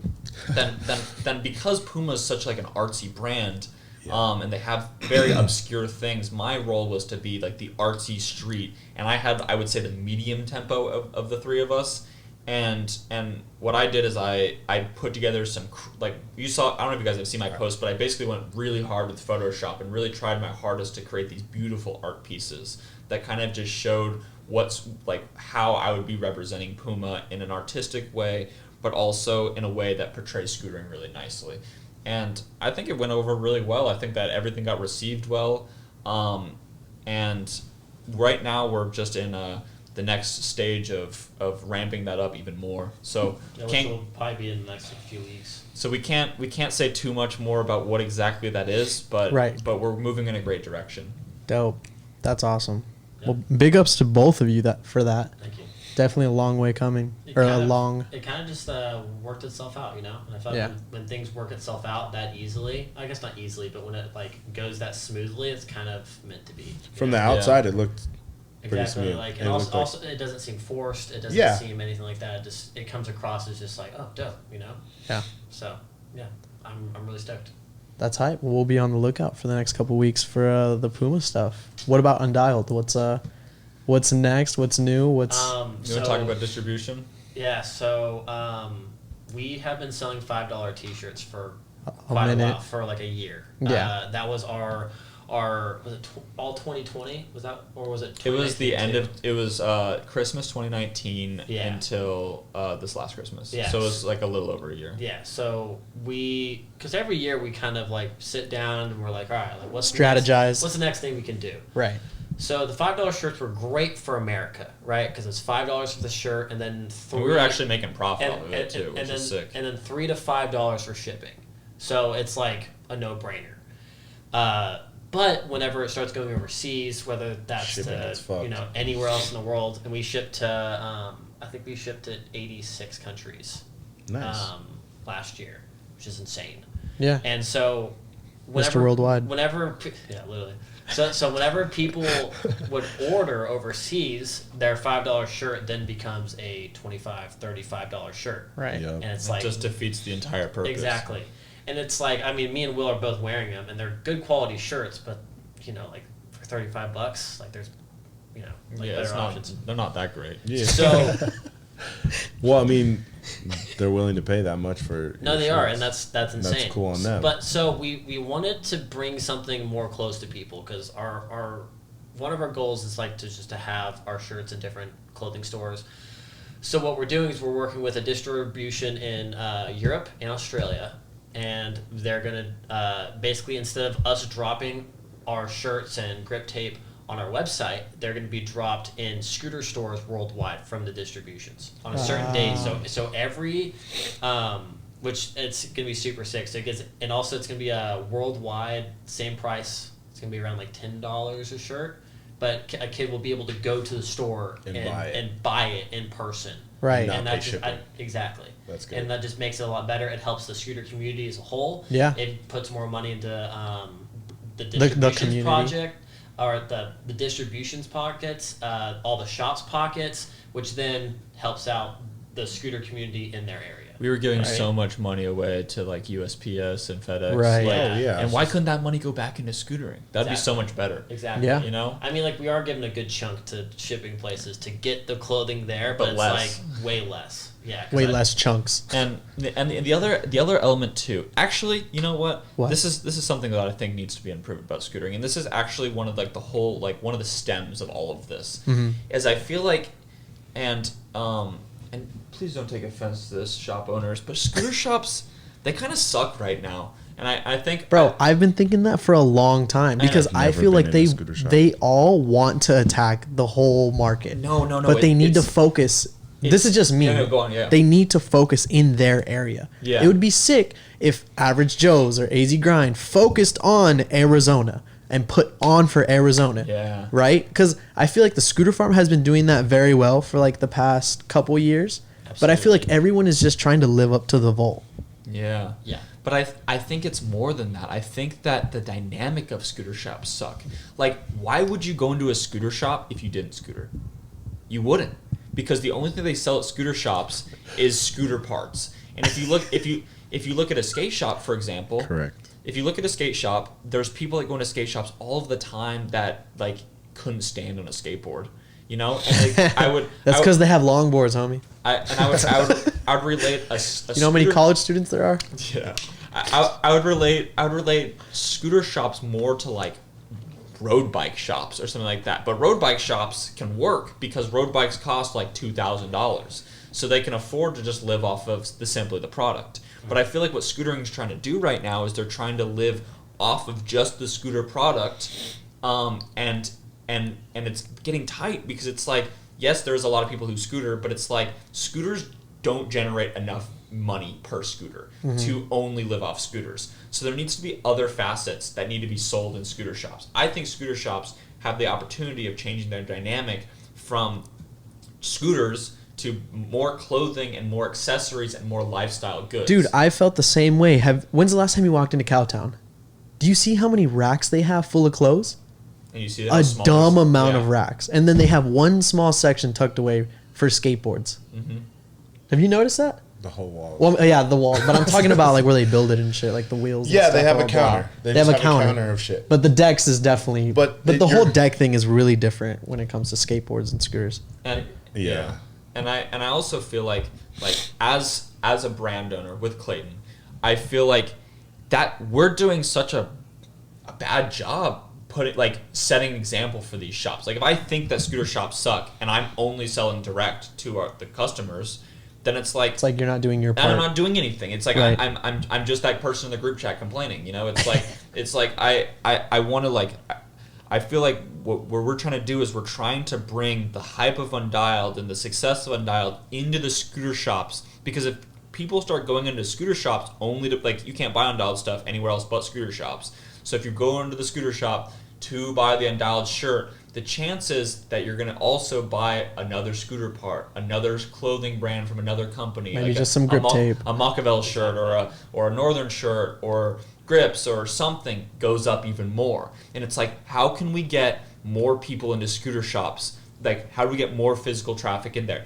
And right now, like when dunks I feel like this is the perfect time, because so many people have been inside for so long because of COVID. People's old routines of what they would do with themselves outside have been kind of fucked. So if we could change it to make scooter shops the cool place to go, if we can rehabilitate people of like, no, you want to go to the scooter shop. Scooter shop's tight. This is where you want to go for your clothing. This is where you want to go to hang out. This is where you want to go be. This is the sick place.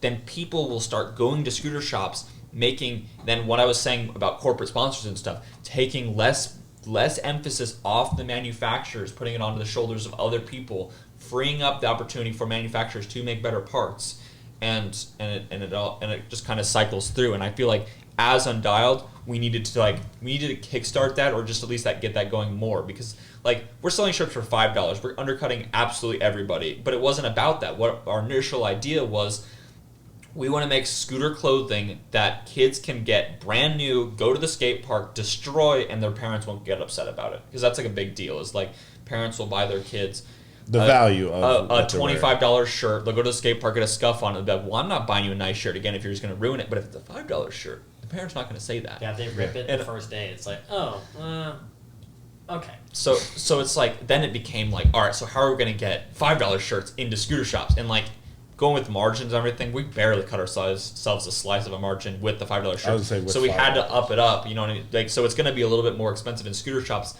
but It has to be, because it has to be sold from us to the distribution. everyone's taking a to the piece. shop. but it The shop might has actually to be sell it. cheaper for somebody in another country, because they would always have to pay for the shipping and everything. So it just kind of became the next step. It was just kind That's of gonna even itself out. Yeah, it was- Over time, our goal is to shops will have shirts in the shops for $5. that's the goal. That's retail $5. That's the goal, at least. But we'd have to have. You just gotta get a lot of crazy stuff. connect for that. We have a good one here, but it's we need to have one in Europe. We need to have Yeah, one Right. in Australia, Yeah. and so it's a lot of traveling. So Have you guys Fuck it. yeah.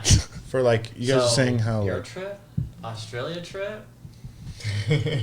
Let's go find the connect. Let's go find the people. Let's Dude, go. 'cause I'm trying to go to Czech to ride Richard's ramp pretty soon. So Yo, doesn't he have two next to each other? One's with the Yeah. landing and one with the bag?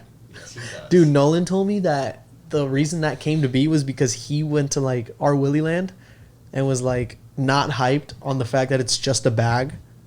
So then he It's it's just a flat bag, and then you have to move the flat bag out of the way, put up the big one, and I think he was like, fuck this, I'm gonna build this in Czech. I'm going to build my own. That's exactly what it sounds Shout out like. to Richard, we love you. But yeah, he just built his own two like megas. It looks so It looks diagonal. It's Like, so skinny, bro. Have you like? that the lip has one piece of plywood, or it probably has two, but like it's like super skinny, and there's like 2x4s going. Just do it, pussy. That's what he says too. I know. Is our homie in Czech, Richard If Zelinka? you met him, you'd be like, that is Richard. yeah, no, that was spot on. But yeah, so that's kind of our next move, and then we want to like eventually bring other brands in. Like it'd be sick to bring you, like and be a part of the project. So then we do start pushing clothing and scooter items to scooter riders because Yeah. right now, Like we need to create more culture in the scooter. Exactly, because like, That's what I'm trying to do. and like physical items to represent that culture. You know what I mean? Like Yeah, like a knife or something. Whoa. Little I was butterfly. gonna say that. Like, have you guys? Excuse my ignorance if I have no Dude. attention. But have you guys, like the shops in Arizona? Have you guys like done pop-ups with them? I guess Because that would be like an event where people come and chill, and they're like, The thing is Like there's pop-up only scope. 2 shops, and they're not really like. it's not really close But- to anything either. Like No, Average Joe's is literally at the wedge. oh, is it? Yes, Oh shit. like you go under the bridge, like where the spot is, walk up the grass, and it's right there. Oh shit. like if you guys did a pop-up there and like had, that creates culture because you're bringing people out. You guys Sure. can get like a food vendor if anything, like a taco Shred truck. the Fuck it, wedge. you're right. Can you write that down for me? Cool.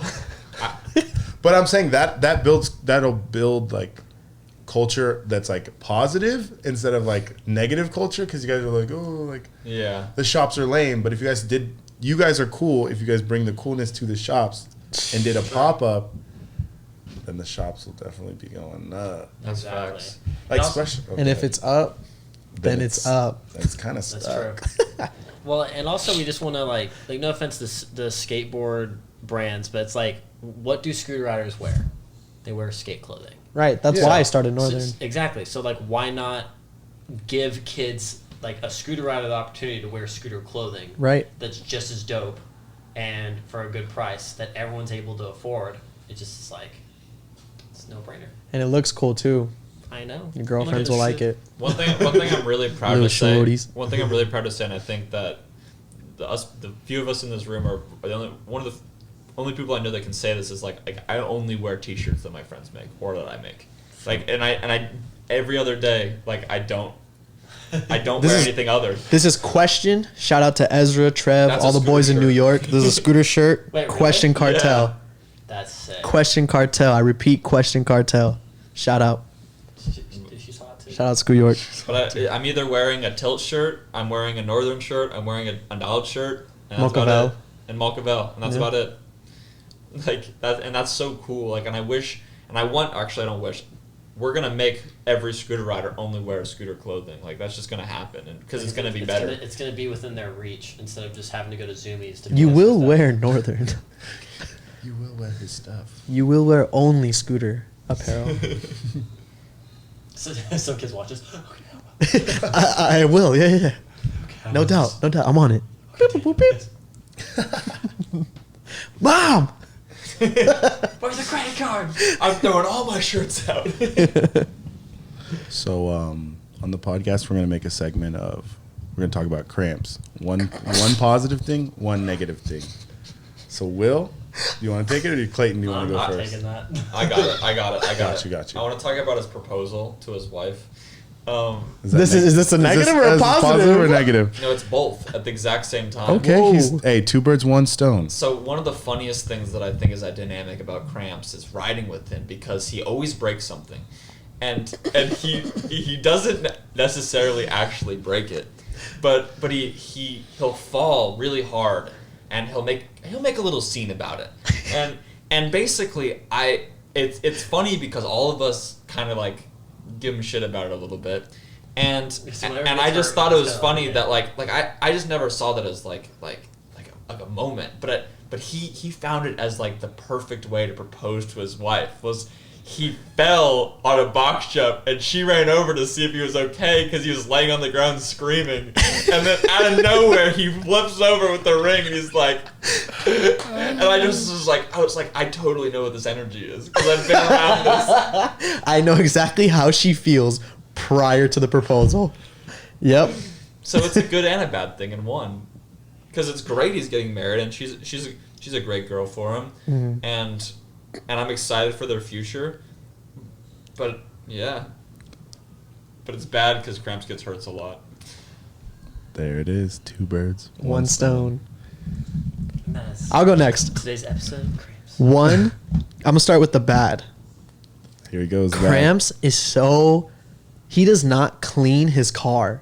It is disgusting. I can second that. He leaves his trash in his car. One time I got in his car and my feet, you ever seen like, this is the proper way to shit, and it's like your feet up. Yeah.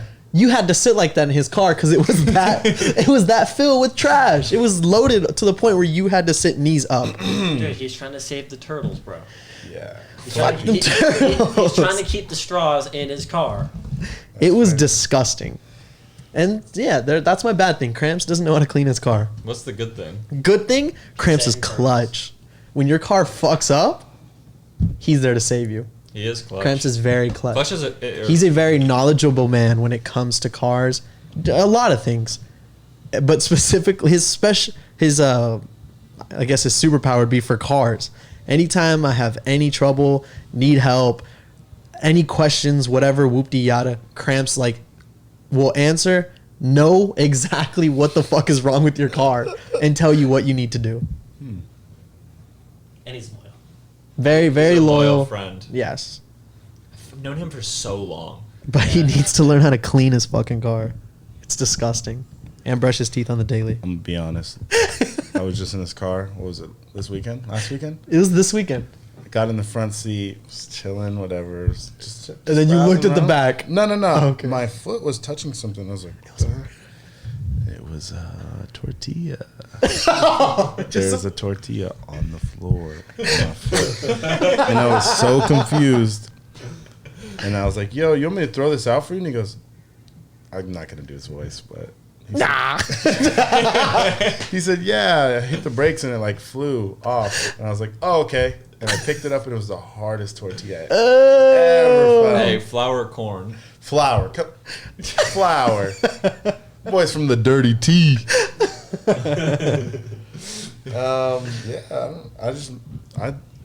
I have nothing negative to say about Cramps. Wait, that was positive? That was just an experience. That was an experience I was backpacking.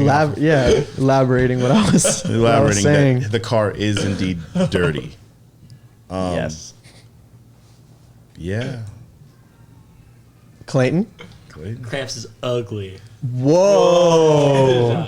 I agree. No, I love Cramps. Never mind. Honestly, I don't even know what I would say about him. I know, but you and Cramps have the same energy when you guys link up. When a meathead meets a spaz. It's great. Yeah, that's what we were saying on our trip to Vegas. When he bought a fucking car. When we went to Vegas. You were there? Both of you guys were there when he bought a car? Dude, when we were walking down the strip, chilling. Daniel was so mad. Anything. I heard. Anything. I don't know. Just anytime we were doing anything, him and Cramps, vibe. They would vibe. They would vibe. And Tommy turns to us. He's like, when a meathead meets a spaz. Fucking Tommy. Tommy, we miss you. Dude, I don't know. They agreed on so many things. The energy was always there. They were so hype about whatever they were talking about. Will and I looked at each other so many times, yo, are they really actually hyped on? They were childish conversations too. About, a fart joke was the best. Dude, when a hot chick walked by, you should have heard them. They were children. Yeah. Dang. Clayton would be like, yo, look at that butt. And Cramps would be like, you see that butt over there? Yo, what about her boobs? Clayton. No, he did that at the park. Oh my God, those are some sweet boobs. No, that was the first time I've been around someone that's done that when we were at the street jam. Yeah. That was a lot. I was like, what? You still do that? That's what, So that's my bad thing. Yeah. He's childish around women. My good thing is, He goes hard. yeah, that's my good thing. I don't have any good. No, but at the street, I was right there when he was doing it too. At the street jam, Yeah. At the last spot at the Science Center, there was a very Oh, the model that was taking pictures. yeah. She was That too. beautiful, busty out in the corner, Busty. Whoa. and she was getting photos taken. She was like in a bikini, Bikini and pics all the taken. kids were all yelling, she, Yeah. all of them.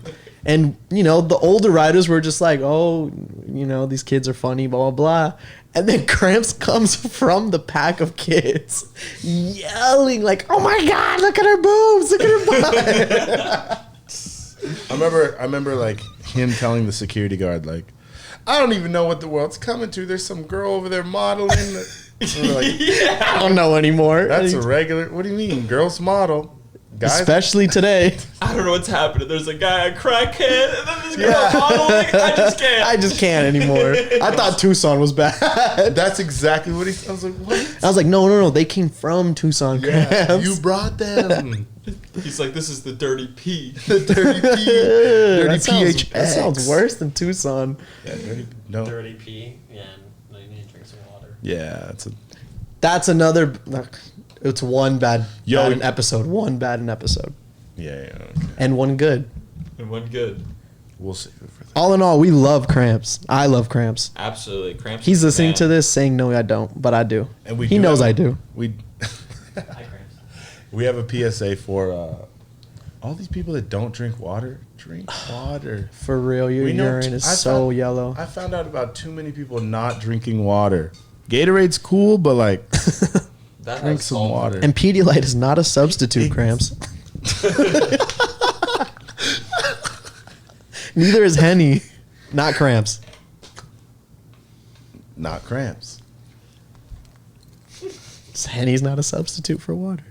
Drink more water. It's good for you. It is. It makes you feel good. I love water. Dude, nowadays when I drink a soda, because like most of the time I only drink water. If I drink a soda or something, it's just like, ugh. I love Coca-Cola. Really? I love Coca-Cola. Yeah, dude, that's my That's my fucking jam. Is that a hint at something? um Is something in the works with Coca-Cola? I have low blood sugar.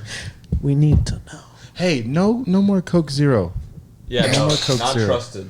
Coke original. Yeah, just do regular, people. Yeah. And not Pepsi either. Double. Have you seen the South Park episode of Double Diet Mountain Dew?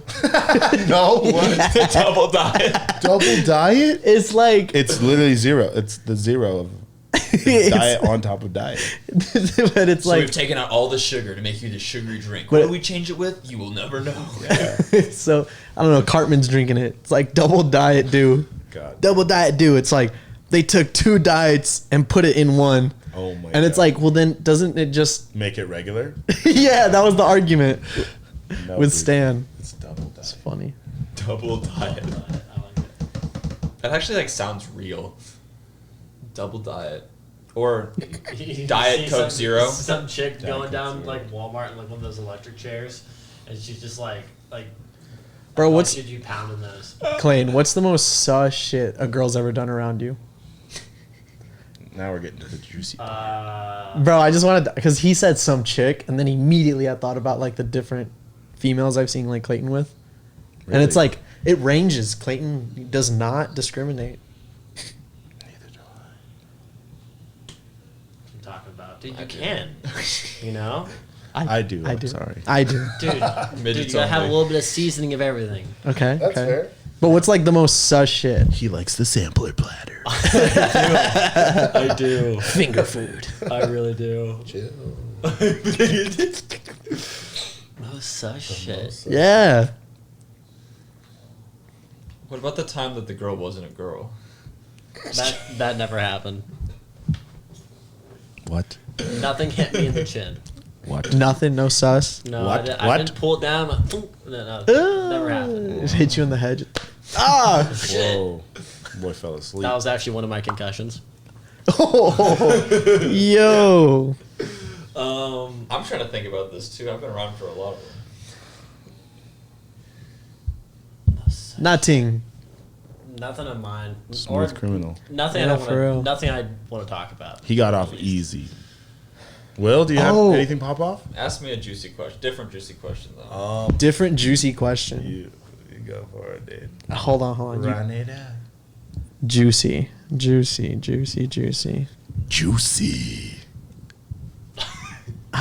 Shit. I don't know. I can't think of one. Clayton's was just pretty organic because he said chick, and I immediately thought of Clayton and females. Don't worry. I'm gonna think of something. I'm just thinking of like. There's one, but I don't. I don't want to say. Oh, he's shy. But it was a situation with multiple. You know what? No, Will's like an artsy type dude, so I feel like you attract artsy girls. Do you? Yes, Oh. absolutely. Yes.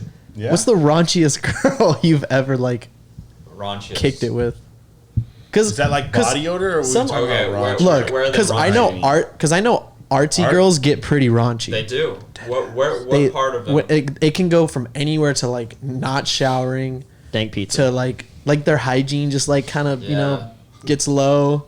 They're into like I don't know, weird shit, witchcraft and solar. So stuff. witchcraft. So witchcraft. Oh shit. Oh shit. I had okay. No names. Yeah, No names, We're no not names. disclosing names. Because But they basi- are listening. But basically, one thing that I feel like I come across with that's a problem with girls is like I'm so passionate about everything that I do, whether it's scootering Or them. whether it's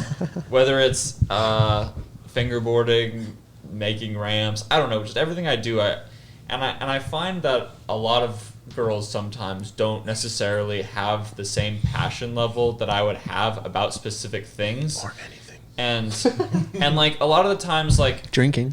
Oh, yeah. girls are very passionate about like Drinking. drinking, but it's like you're not drinking. It's like it's just an activity. Like, Yes. but anyway, so Nah, it's a sport. I've seen some females fucking handle. I was kicking it with this girl for a while, right? And according to her, she was only passionate about like flowers and making the world a better place, and just the cliche answers. And then one day we were watching American Horror Story, right?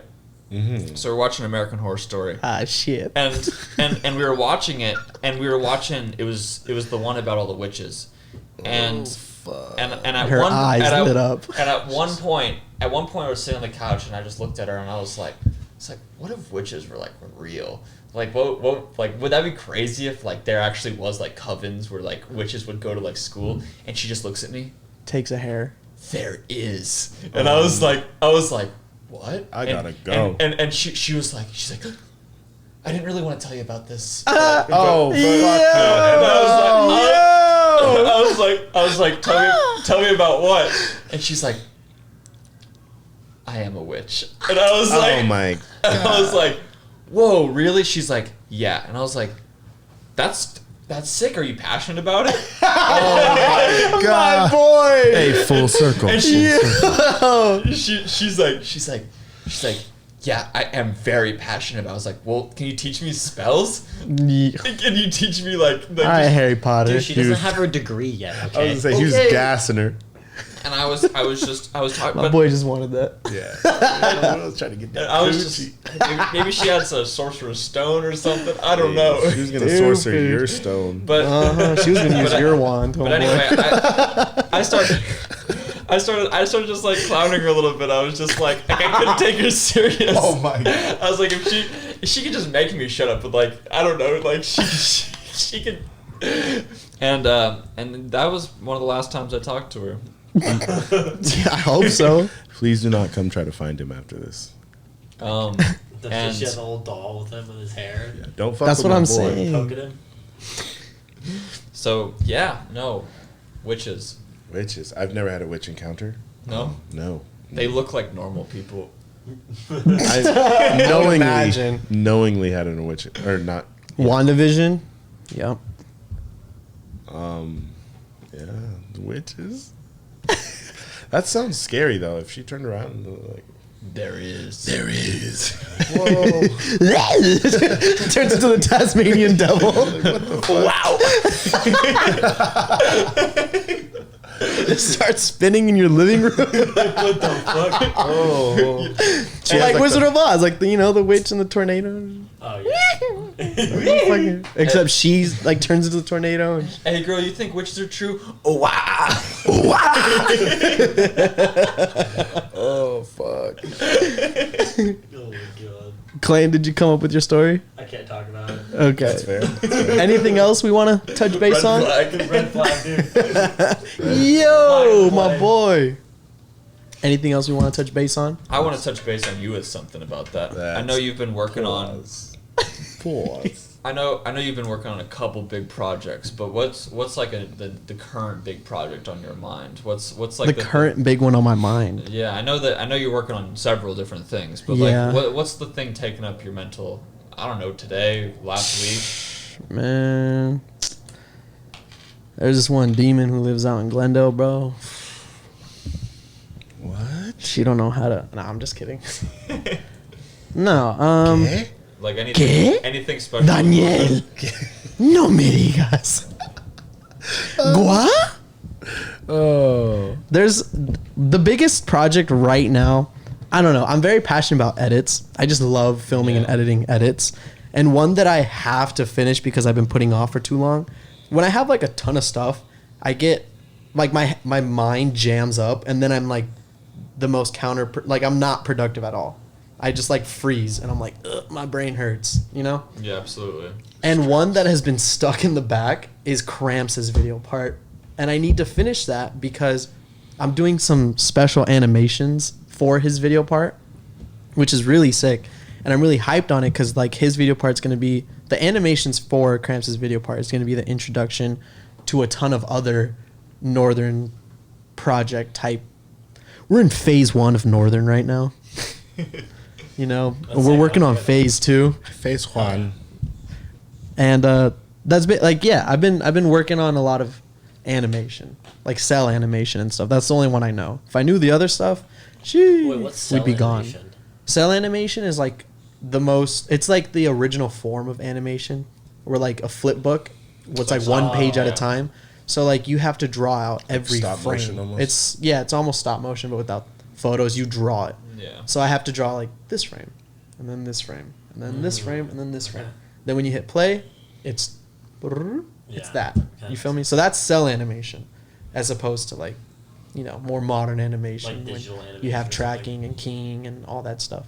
But I don't even know how to do all that, so I just do cell, and it's a lot more work. Yeah, not yet. And if anyone out there does, hit my boy. Link it. Please. Yeah, actually, there's a couple Adobe softwares you can use. Yeah, for sure. Like I know there's. Procreate. I'm pretty sure you can do it in After Effects. Well, no, there's literally I'm doing Final Cut too. software called Animate, Adobe Animate, and you can Okay. keyframe stuff. Boy, I'm gonna download it because I have the Creative Cloud, Yeah, so I can just yeah, you'll have it. For free. download that. For free. But yeah, that's I have tons of things that I want to do with Northern. I have like prior to even starting Northern, I've always just like done, I guess whatever I had my mind on. Before like making scooter edits, I used to make like little skits and stuff with Tommy Kush and Tito like in their front yard, That's like sick. trying to be YouTubers in 3rd grade.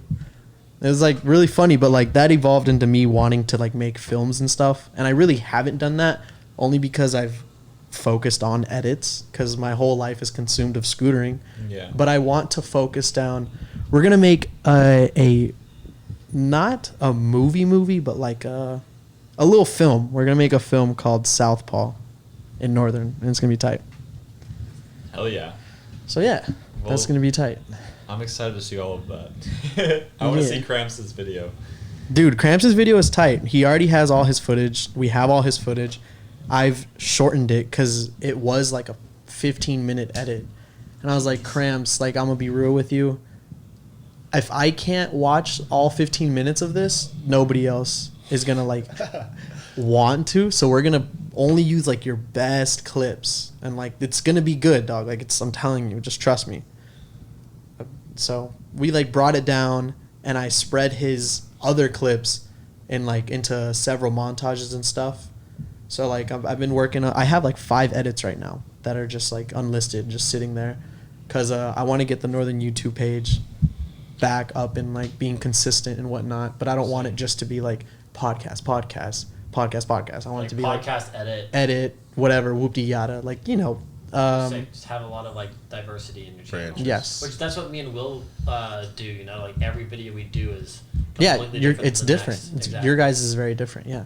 Yeah, because we don't want to have that. Like the same for you. You don't want to have just a bunch of repetitive stuff. You don't want Right. to just have all vlogs or all skits. You just want to have like Exactly. something everyone can enjoy.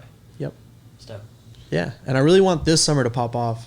I want to throw a bunch of ride days. Not even just in Arizona, like all over. Lots of crazy parties. Northern pop-ups. That too. Every day. That too. Every day. Every day of June. Northern pop-up. Same place. Don't mark my words. But yeah, we're just going to get hella active. We're going to stay outside. We're selling out the trunk. Northern pop-ups. Pull up to the trunk. That's what it is with me. That's what it is with me. We gotta do we gotta do as the Arizona scooter riders. We gotta just make Arizona literally the sickest spot to scooter the entire world. And, Downhill jam. And we gotta just organize and do all the events here. And, Yeah. And then it will happen. Well, that's the plan. And the listeners are going to have to stay tuned. All the kids are going to have to stay tuned and get active, get with it. Full circle. Back to the community thing. Exactly. Build your community. Mm-hmm.